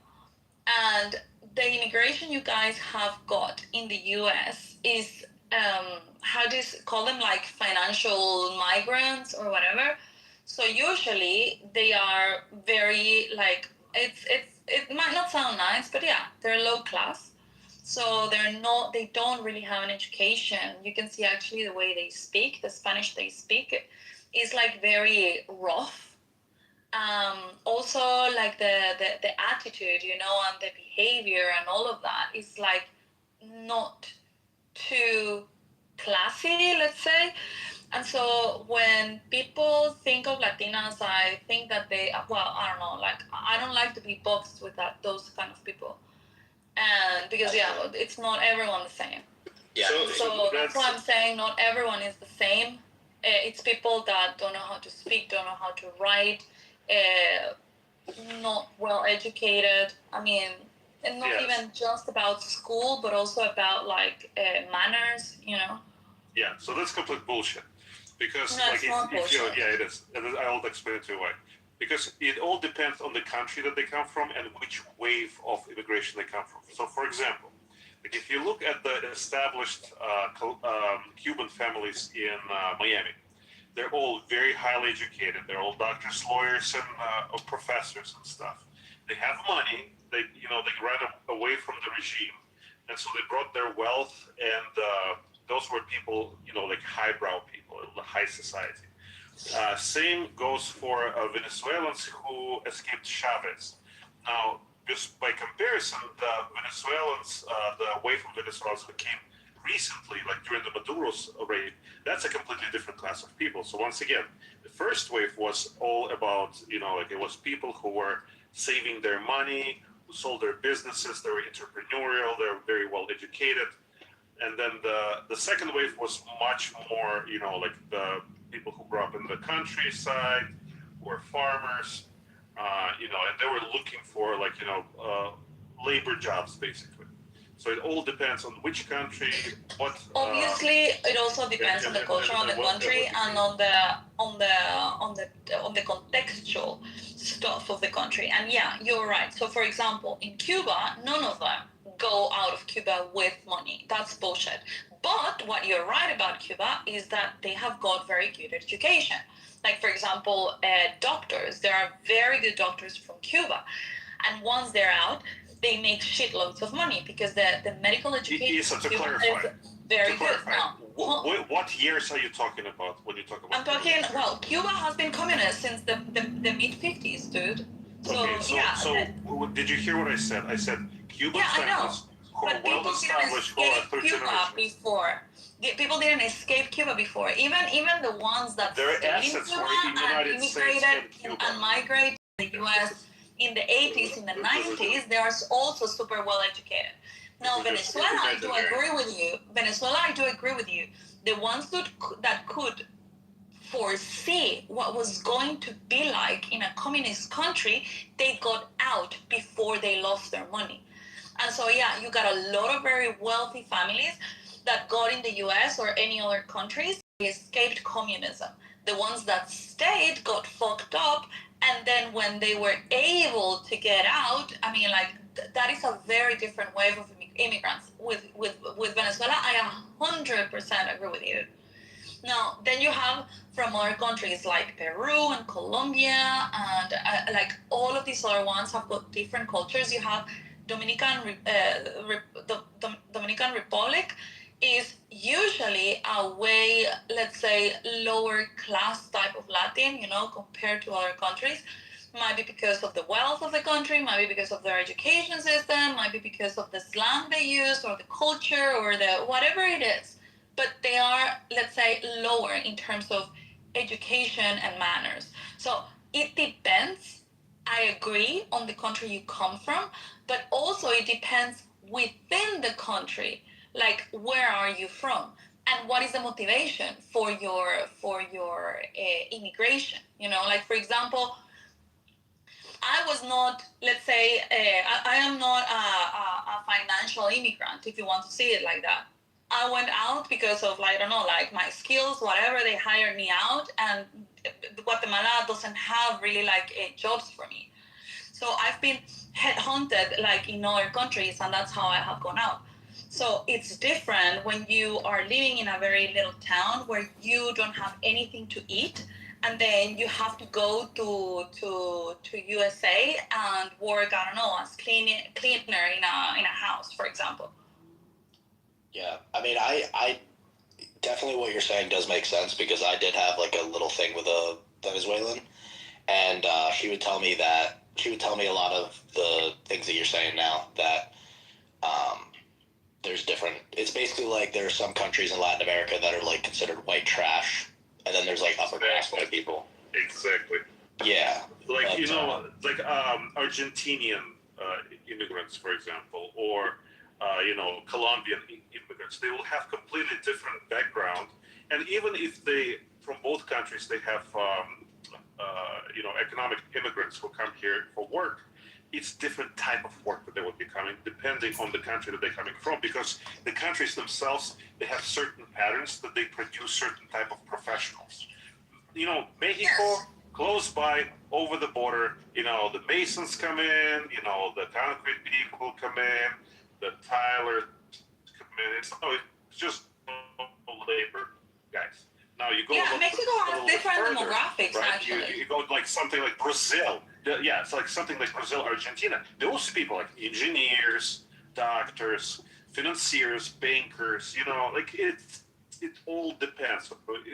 Saying that they all are educated, all No, no, no. I didn't say they all are, but the majority of people, or a very big part of the people that migrate to the US, do it for economic reasons. And when that is the case, you get people that are not highly educated and that because they come from lower classes of the society, they have different culture, different manners. Like, yeah, it's lower class. I'm sorry, and yeah, in our country. Isa, all you had to do is say a lot instead of all, and you would have adjusted. I didn't say all. I didn't say all. Did. I didn't. That is an absolutism. I never do that. John, play her the recording back. Play her the recording back, John. Do it. Anyway, so yeah, and again, usually class and education, I don't mean that it has to do with wealth, but it has to do with like the background of your family, and the schools you go and how you values. It has to do with the values first and foremost. Your social network and all of these type of stuff. It has to do with values, like whatever family. It can be a poor family, but if their values are like hard work, education, moving to the next step in the society, they'll succeed. And if it's a fucking rich ass kid who is like, let's party, they can be a spoiled little brat, drug addict. Yeah, and he's gonna be pauper poor within like 1 or 2 generations. Yeah. Hey, Dave. Alchemist, are you there? So did anybody watch Charlie Kirk's funeral where his wife, caressed his dead hands and cried and sobbed over his casket? Mm-hmm. Yeah, but that's not the funeral. Well, I don't know. I think the funeral. Well, is the funeral just like one day? I didn't understand that because they're not gonna bury him until Sunday. I mean, I guess that was like the viewing, the viewing room prior, or they have like a meeting, with the casket and the deceased. Yeah, I saw that. I thought it was horrible. I wouldn't have posted that video. Every time you see a dead body, it's always amazing how the color changes so significantly, and you can always detect it. There's nothing quite like it. It's yellowish, right? Yeah, I mean, funeral directors are supposed to put makeup on, but even when you put makeup on it, it's like, anyways. I'm just saying that, life and death are the ultimates. And the way I view, Charlie Kirk's assassination, it's like we have this psychosis index, and because of the internet and cell phones and programming, and access to high-powered rifles, I mean, the only way to counteract this is with vigilant citizens. And the fact that some people filmed another motherfucker on a rooftop and we're just like, oh, hey, look at that guy up on that motherfucking roof, that rifle there, and they're at a Charlie Kirk event. Why the fuck those people are hooting and hollering and disrupting the whole event? As soon as you see somebody on the roof, like, why isn't somebody screaming to stop the entire event and everyone run?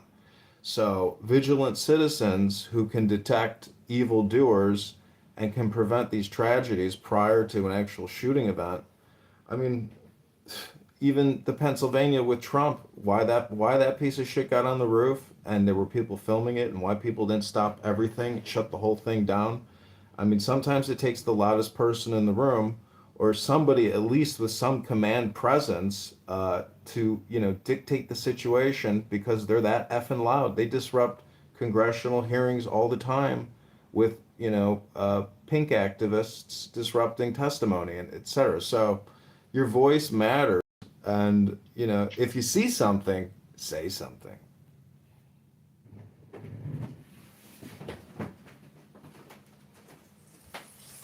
Well, it's not a crime not to say anything.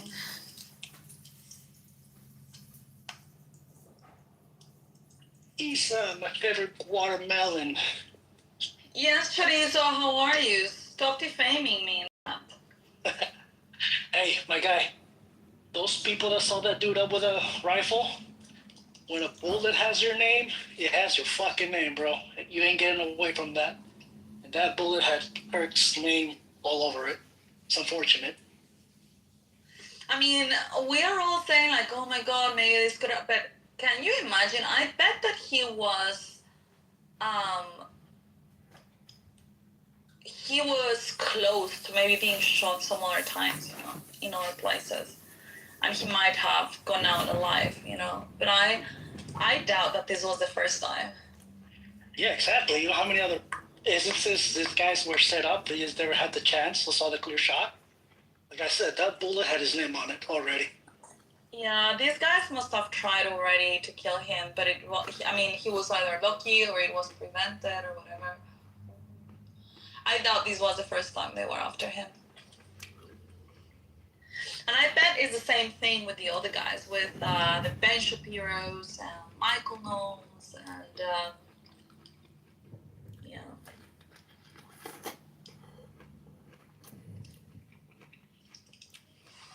But,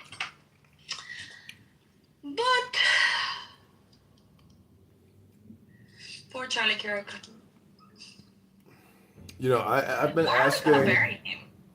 I hate to get off topic. I've been asking Grok a lot of questions, and I gotta say, Grok is extremely woke, and it's unbelievable that you think it's gonna have like this ultra conservative bias or something, but it's not. Grok is extremely liberal in its opinions, but I think it's really because that's the source of all the information. I mean, it's just indexing the internet, and the internet is just full of woke opinions. But it's like very anti-American and anti-patriotic. But it does provide a great ability to do, you know, compressions and summaries, and do extractions from larger documents. So it is a really useful tool in analyzing large amounts of information and taking like compressed extracts from it. Yeah, I still prefer ChatGPT, to be honest. I mean, for work at least, I do prefer ChatGPT. I think it's much better. I use Claude sometimes, but I think the features, even on a paid subscription, are very limited compared to what you can get with ChatGPT. So I might stop paying for it.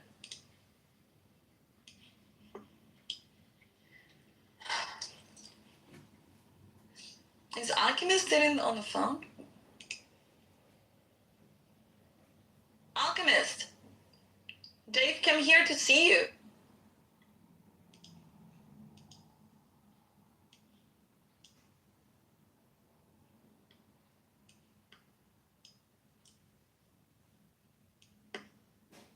What are you working on, Andre?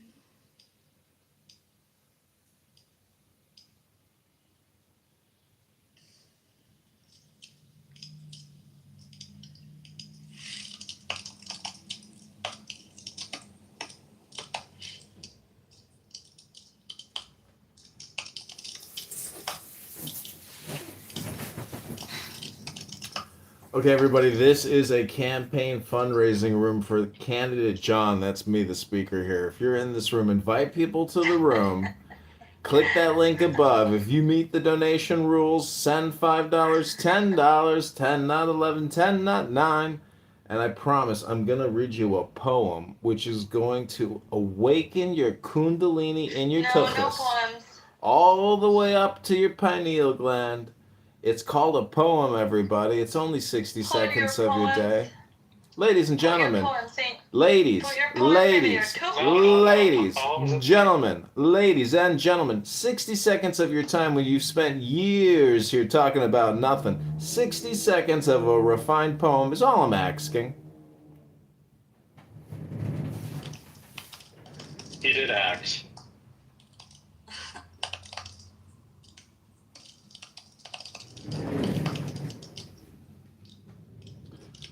Okay, this is your poem. Democracy, daughters. Ferocious fascism, cackling communism, equally frauds cavort crazily all over Clubhouse. They are hemming us in. They are abortive births of the Clubhouse child. Liberty stirs once more in the womb of time. Evolution makes its changes by anti-socialistic ways.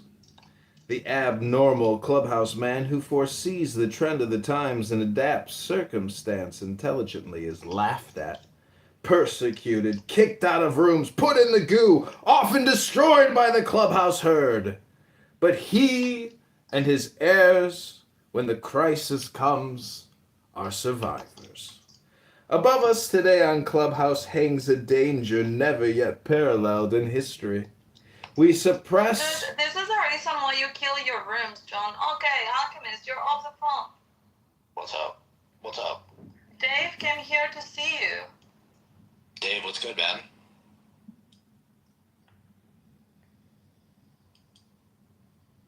How are you? I haven't been in the Bitcoin. I'm okay. I'm trying to figure out if I want to be in a room with John or not. I didn't just come here to see you, but it is good to see you. Yeah, man, you too. Yeah, I haven't been in the Bitcoin. I'm a dangerous person. Dangerous person for recording your never-ending Bitcoin rooms? Are you guys talking about nothing, Dave? Why is he a dangerous person? He's not mentally stable. No, he is actually. He just plays like a crazy man in the end. No, he's not mentally stable. Have you heard his interview? He's running for Congress. He posted his interview link in the chat. You know, David, it's a kingly thing to be evil spoken of. Are you projecting when you say I'm not mentally stable? No, Are you not mentally stable? He's doing it to me, son. This is my fundraiser, Dave. How dare you come in here and insult me, sir? You're no gentleman. You're nothing but a Bitcoin pork chop. Dave, you troll people all the time. Why are you gonna get upset with someone trolling? Dave, I haven't been in the Bitcoin rooms because every time I do, I get kicked and I get treated like a. Who kicks you? Andrew kicks him out. He said perverted things about his children. He's so full of shit. Did you? What? What the fuck? No, I didn't do that. What the fuck? What did you say about Andrew's children? What the fuck? That's weird as hell. No, I did not do that. Andrew doesn't like me. I don't know why. Why doesn't he like you, according to you? He thinks I'm stupid, I think. So, I don't know. But he thinks I'm dumb. Okay? I like Is he wrong? Yeah, he is, but I don't know. Maybe I am. I have no clue. But I don't think so. He just doesn't like my opinions.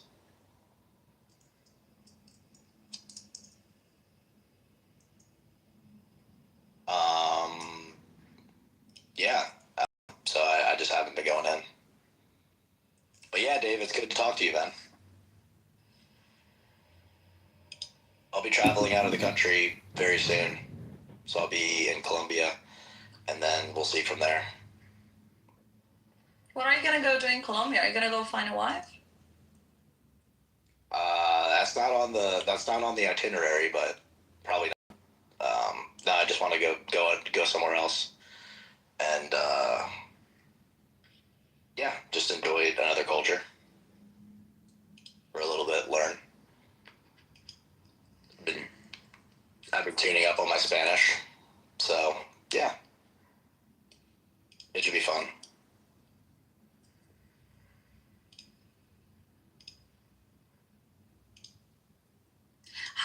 you, Alchemist? Me, I'm 28. Oh, you're a kid. How old are you, Issa? I am old as fuck. How old are we talking? Do I have to say? No, you don't have to. Yeah.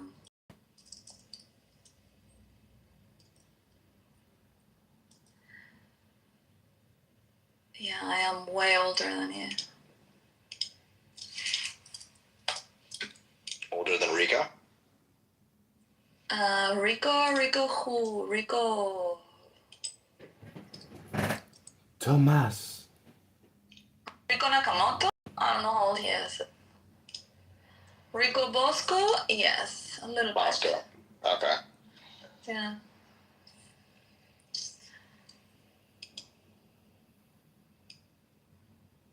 I think I was like 5 years older than him. I don't remember. Do you get along with that faggot? Rico? Yeah. I've been in arguments with him before. He usually just talks to me about altcoins and Bitcoin. Like he usually said, we get into like fun debates about crypto, but yeah, he's an alright dude. He's fine. He's never done anything to me. Yeah, he's never given me a reason not to like him.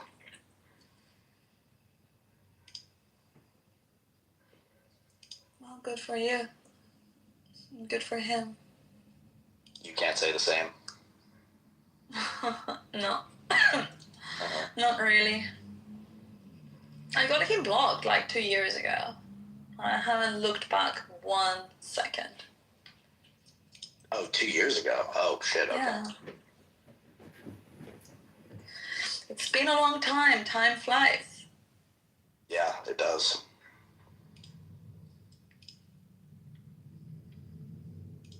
But yeah. You know what he did to Issa, right? Yeah, I do. Okay. What did he do to me? He made a dishonest woman out of you. Exactly. It took the last few years of fertility that you had and wasted it. Hey, what are you implying? That I'm not fertile anymore? I don't know. You said you're very old. Yeah, well, You did say that. I'm not dry yet. but yeah, I'm old. But yeah, it was 2 years wasted with that faggot. Plus the other 2 of recovery, I also adjudicate that to him. So that's fine. Sounds like I can't trust your judgment. Actually, that's right. I thought people could trust my judgment until I had that relationship. It was horrible. Now, I mean, like, before that, I was like, yeah, I know how to read people. You should trust my judgment. Like, I know how to read people. Now I can't say that anymore. Well. And that's why I don't trust John Kitover. Well, that's a you problem, Dave. I'm running for Congress, so I've never heard you say anything intelligent on this app ever. So I don't know. You can click the link above and send me $10 if you want to, ask for forgiveness instead of slinging insults, Dave. And if you don't like my YouTube channel, that's again a you problem, because in the Bitcoin room, it's just a waste of time. He's just a dirty politician, John is. He's another corrupt politician.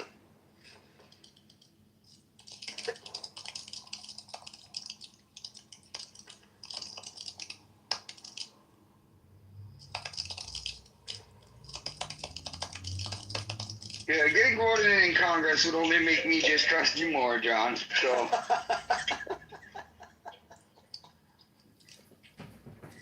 Well, actually, he's more sane than a lot of people in Congress, Dave.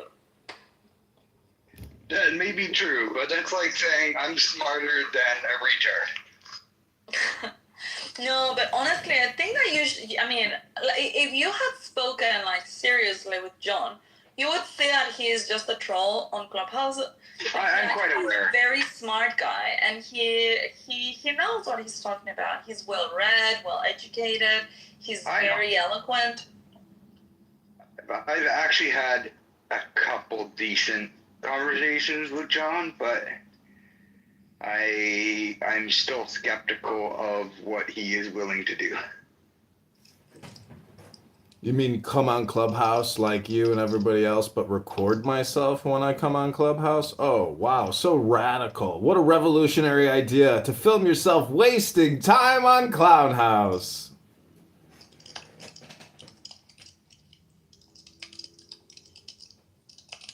Yeah. You know, somebody might use that to report you to authority. Why? Well, what happens if I say I fucking hate the government and I don't want to pay my taxes and all that, and John takes that video and puts it online and has authorities.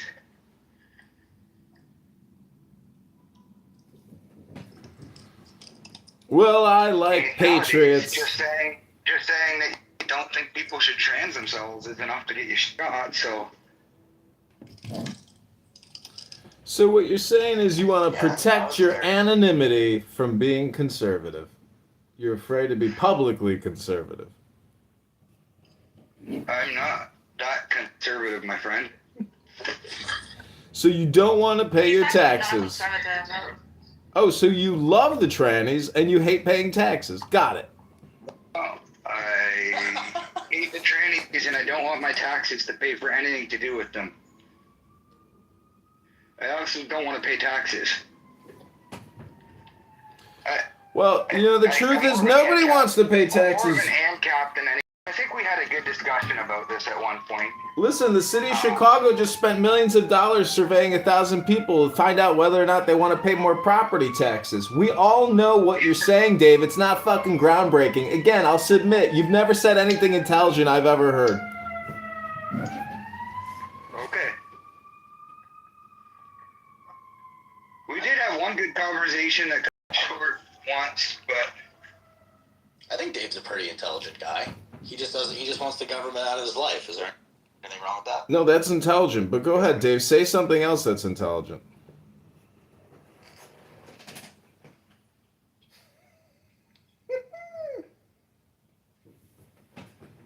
the drop in crime in the 90s might be more attributed to Roe versus Wade than the increased policing.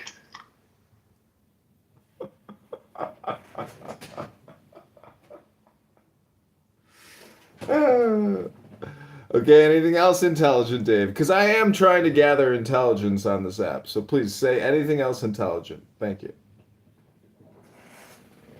Actually, Dave's one of the smartest guys on the Bitcoin rooms. That's definitely true. Yeah. Definitely not. I'm sub 80 IQ. He's smart, he's grounded, he is, he's got good values. And he also lives on a farm, which gives him extra points.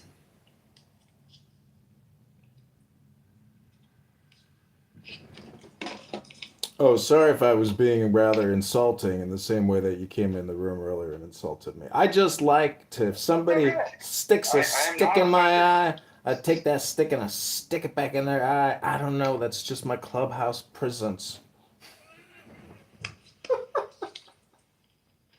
You might enjoy it in more areas. Have you tried rough sex?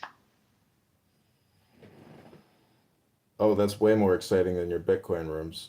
People talking about going out, they got a Starbucks for their wife and this and that and everything else under the sun. But you guys basically have the Bitcoin chillism mind virus room. Dave, the pathetic part is that you guys just don't even film it and post it.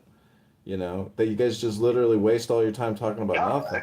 It's a clubhouse, my guy. You know, maybe you never really got invited to one when you were a kid, but like, you know, a couple guys and you're shooting the shit and you're talking about stuff and nobody else can hear you. Like, imagine if when you're a kid, you know, hanging out in that clubhouse, and somebody recorded it and then showed the whole school, it would have been like, no, we talk about stuff that other people don't get to hear. You know what's I interesting? realize it's the internet and anybody can record it. Yeah, you're in a And public it's space, in a recorded. public room, talking about nothing. People are going to record you guys being dummies. So Actually, a private. the point is, do you realize that Google isn't even taking my stuff down because they know that citizen-on-citizen surveillance is ultimately the future of surveillance? It's not automated surveillance and automated police response or automated, revenue investigator response. That's not true automation. What is going to happen is Americans are going to spy on Americans, and Canadians are. This is what's already happening. I'm just merely doing it publicly.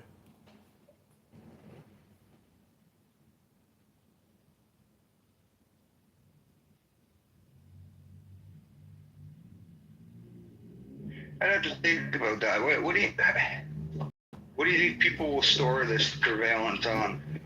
Everyone will just self-post all their surveillance? No, it's all platforms. Citizens will spy on citizens and post it to the platform. That's what's already happening. Social justice equity is now. You can't expect it in the courts. The only way to get satisfaction is to dox.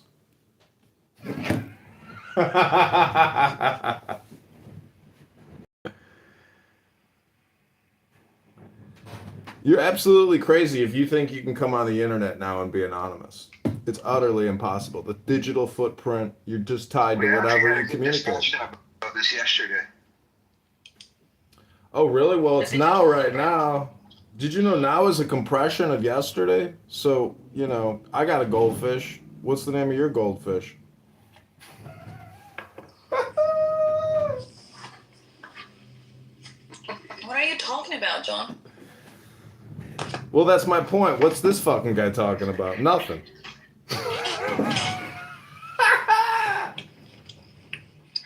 Is this the way you try to gain voters? Because you're not doing a really good job. No, this is a roast app. You didn't know that, Issa? You either get roasted yourself as the speaker or you roast other people. Welcome to the room, Buttercup, our next roast participant. We're going to turn her into melted butter and put that butter over Dave's steak right there. What do you think about that, Issa? Have you ever watched a video, John, the Democracy Diner? No, I never seen it. Oh, it's on YouTube. You should go watch it. That's how I feel about voting. Well, sometimes you're going to have breakthrough candidates. I have voted. Generally, I avoid it. Well, if you can meet a candidate who questions authority and thinks for himself, and is nonviolent, that person can be your teacher. That person can be your leader. I'm one of those individuals who can lead. I've led. My own leader. I've been in the military. I've been an officer and a leader in the United States Army. I've been a leader in corporate America and digital communications. I know how to have a conversation without talking over people just like you, Dave. I'm an adult, not a child, Dave. Did you get discharged from the military and what for? I was medically discharged from the United States Army on Fort Huachuca, Arizona, while serving in active duty training, Dave. I was injured, Dave. I was injured, Dave. I was injured. Dave, I can talk all day, but you can click the link right now. Oh, you live in Canada. You can't contribute. That's a bummer, Dave. But anybody in America who's listening to this campaign message right now, go to johnforcongress.com or click that link above right now. You're becoming annoying. Why were you discharged? I told you I was medically discharged in August of 2020. I was medically discharged and I'm not finished speaking. Why are you yelling at me? And why do you keep cutting me off in my own fundraising room, Isa? Stop yelling at me, señorita, por favor. Háblame. Pasivo, por favor. No hablas inglés. Señorita, I'm not going to do your room if you're going to keep talking over me with Dave. He's a mental. This is a waste of my time if all you're going to do is... I know it. It's a waste of my time if all you're going to do is interrupt me. I'm trying to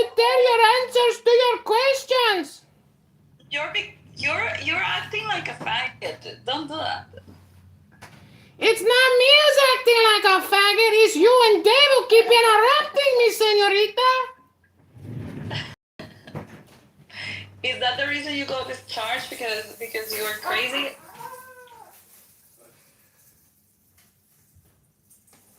Answer, John. Let's just say I have a. That's the reason.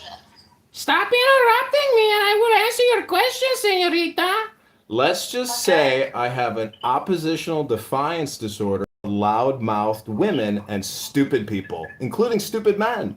So I have what's called oppositional defiance disorder to stupid people who want to waste your time with stupid, irrelevant shit that is meaningless because of their egos, because of their big mouths and their know-it-all positions. And that's why I'm running to lead the 16th district. You can keep muting me all you want, senor, but this is my fundraising room for my campaign. Either click the link above and give $10 or hold your questions to the end, sir. Your questions will be answered. This is a public town hall. We don't need you interrupting the show, okay? We're filming this for YouTube. We have an audience on YouTube. This is a show for YouTube, ladies and gentlemen. Let's work on your mental health. Did you want to kill the person who was in charge of you in the military that was a black female?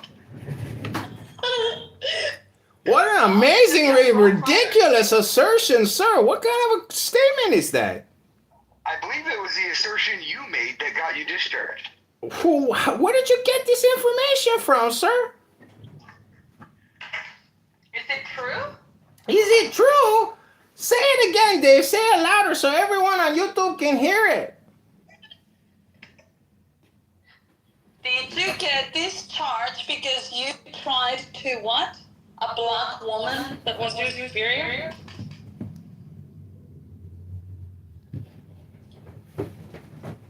Wait, you tried to hook up with her?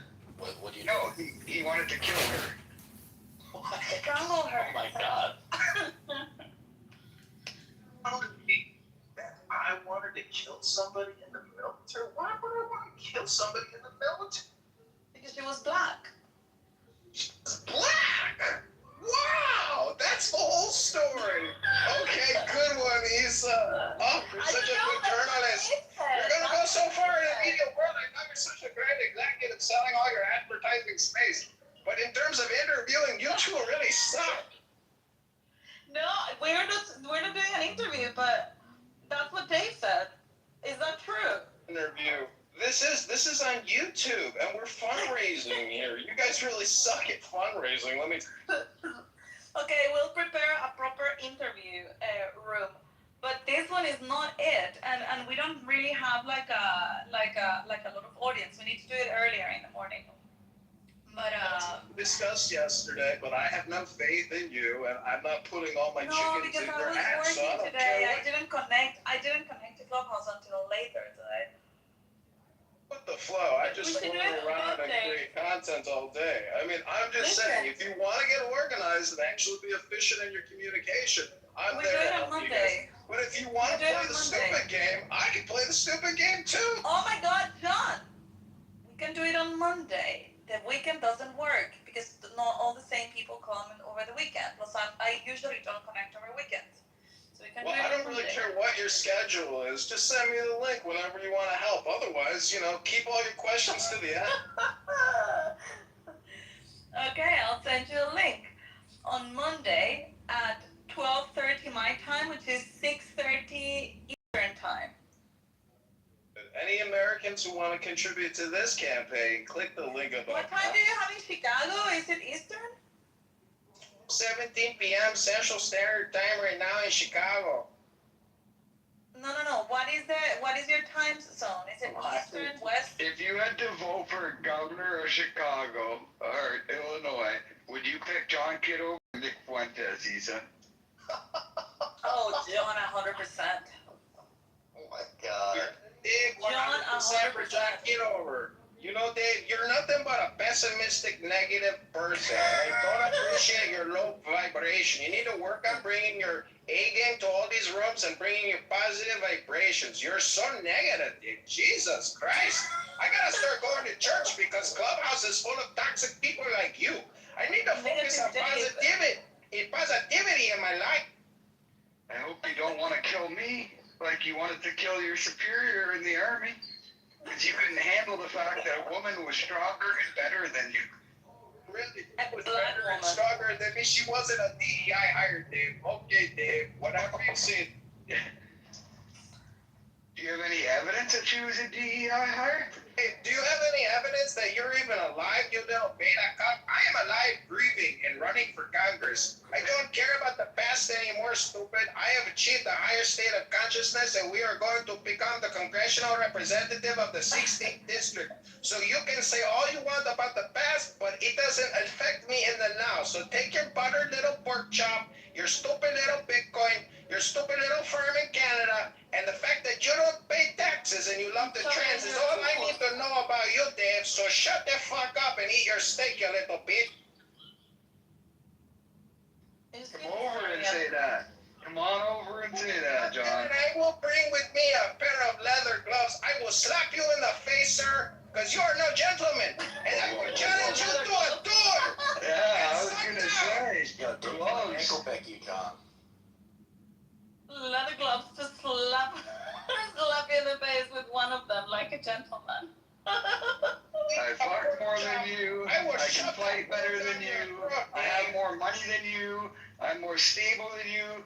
My wife's hotter than anything you've ever been with. I have 4 children. My company has shareholders. Your company doesn't even have cup holders, my guy. In Congress, I'm going to oppose tariffs and taxation and have the IRS raid your fucking home and office, Dave, and we will see who has more power then, Dave. I have more guns than you. You're probably not even. Do you own any guns, John? Got lots of weapons to defend myself, but only a fool would declare his arsenal. Do you have any?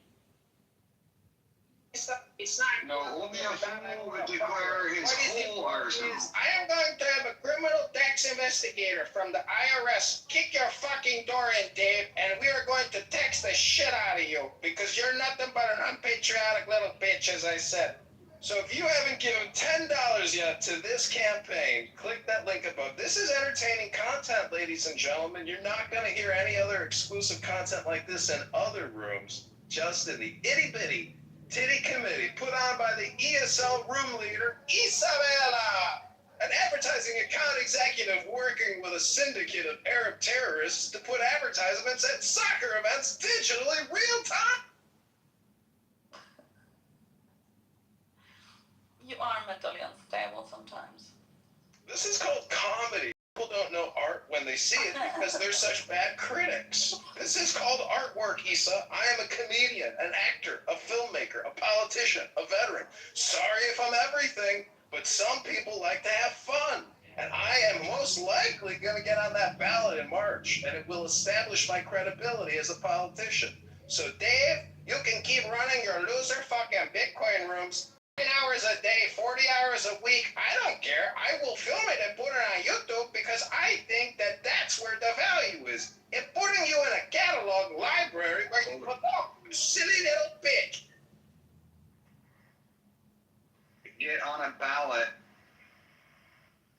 as, and that's credibility. The Mark 17th primary, Dave, and I bet you your wife isn't very hot, and I bet you don't even have more money than me. So take your bullshit, Dave, back to your fucking Bitcoin room, bitch. She is hot, and his children are actually very, very beautiful children. Sure, he's living such a perfect life, but this faggot, as you called me earlier, Issa, is on Bitcoin rooms 40 hours a week. He must hate his fucking life. He's pathetic. Do something with yourself, you silly little bitch.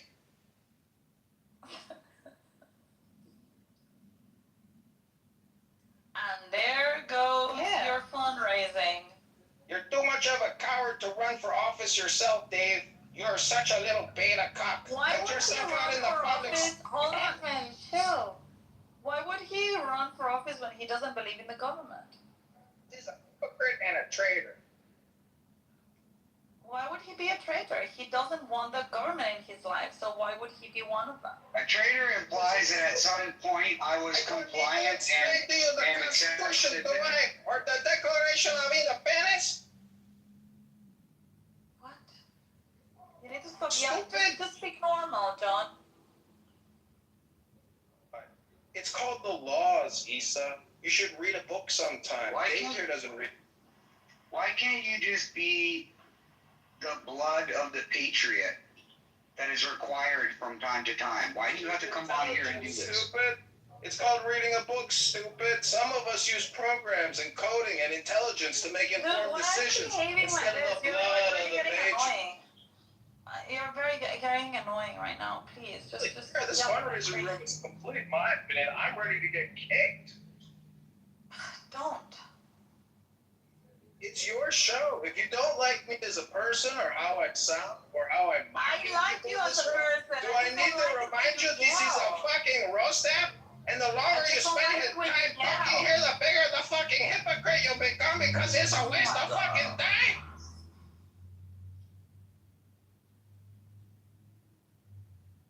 It's all that you do. It's all being recorded. It's a show. It's a comedy show.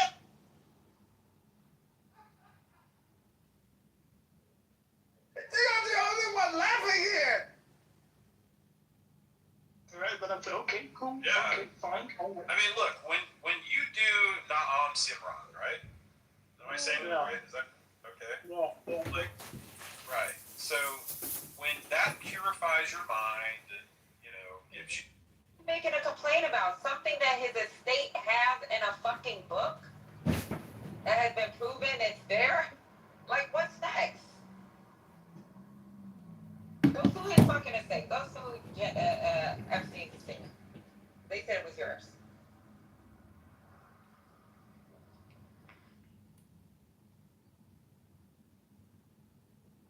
These people crazy. If it's one thing, so New York Times has like a very famous case that I believe they won. I can't even remember. But they famously do not lose defamation cases. Like they probably haven't lost one in decades, right? Because this is what they do. They know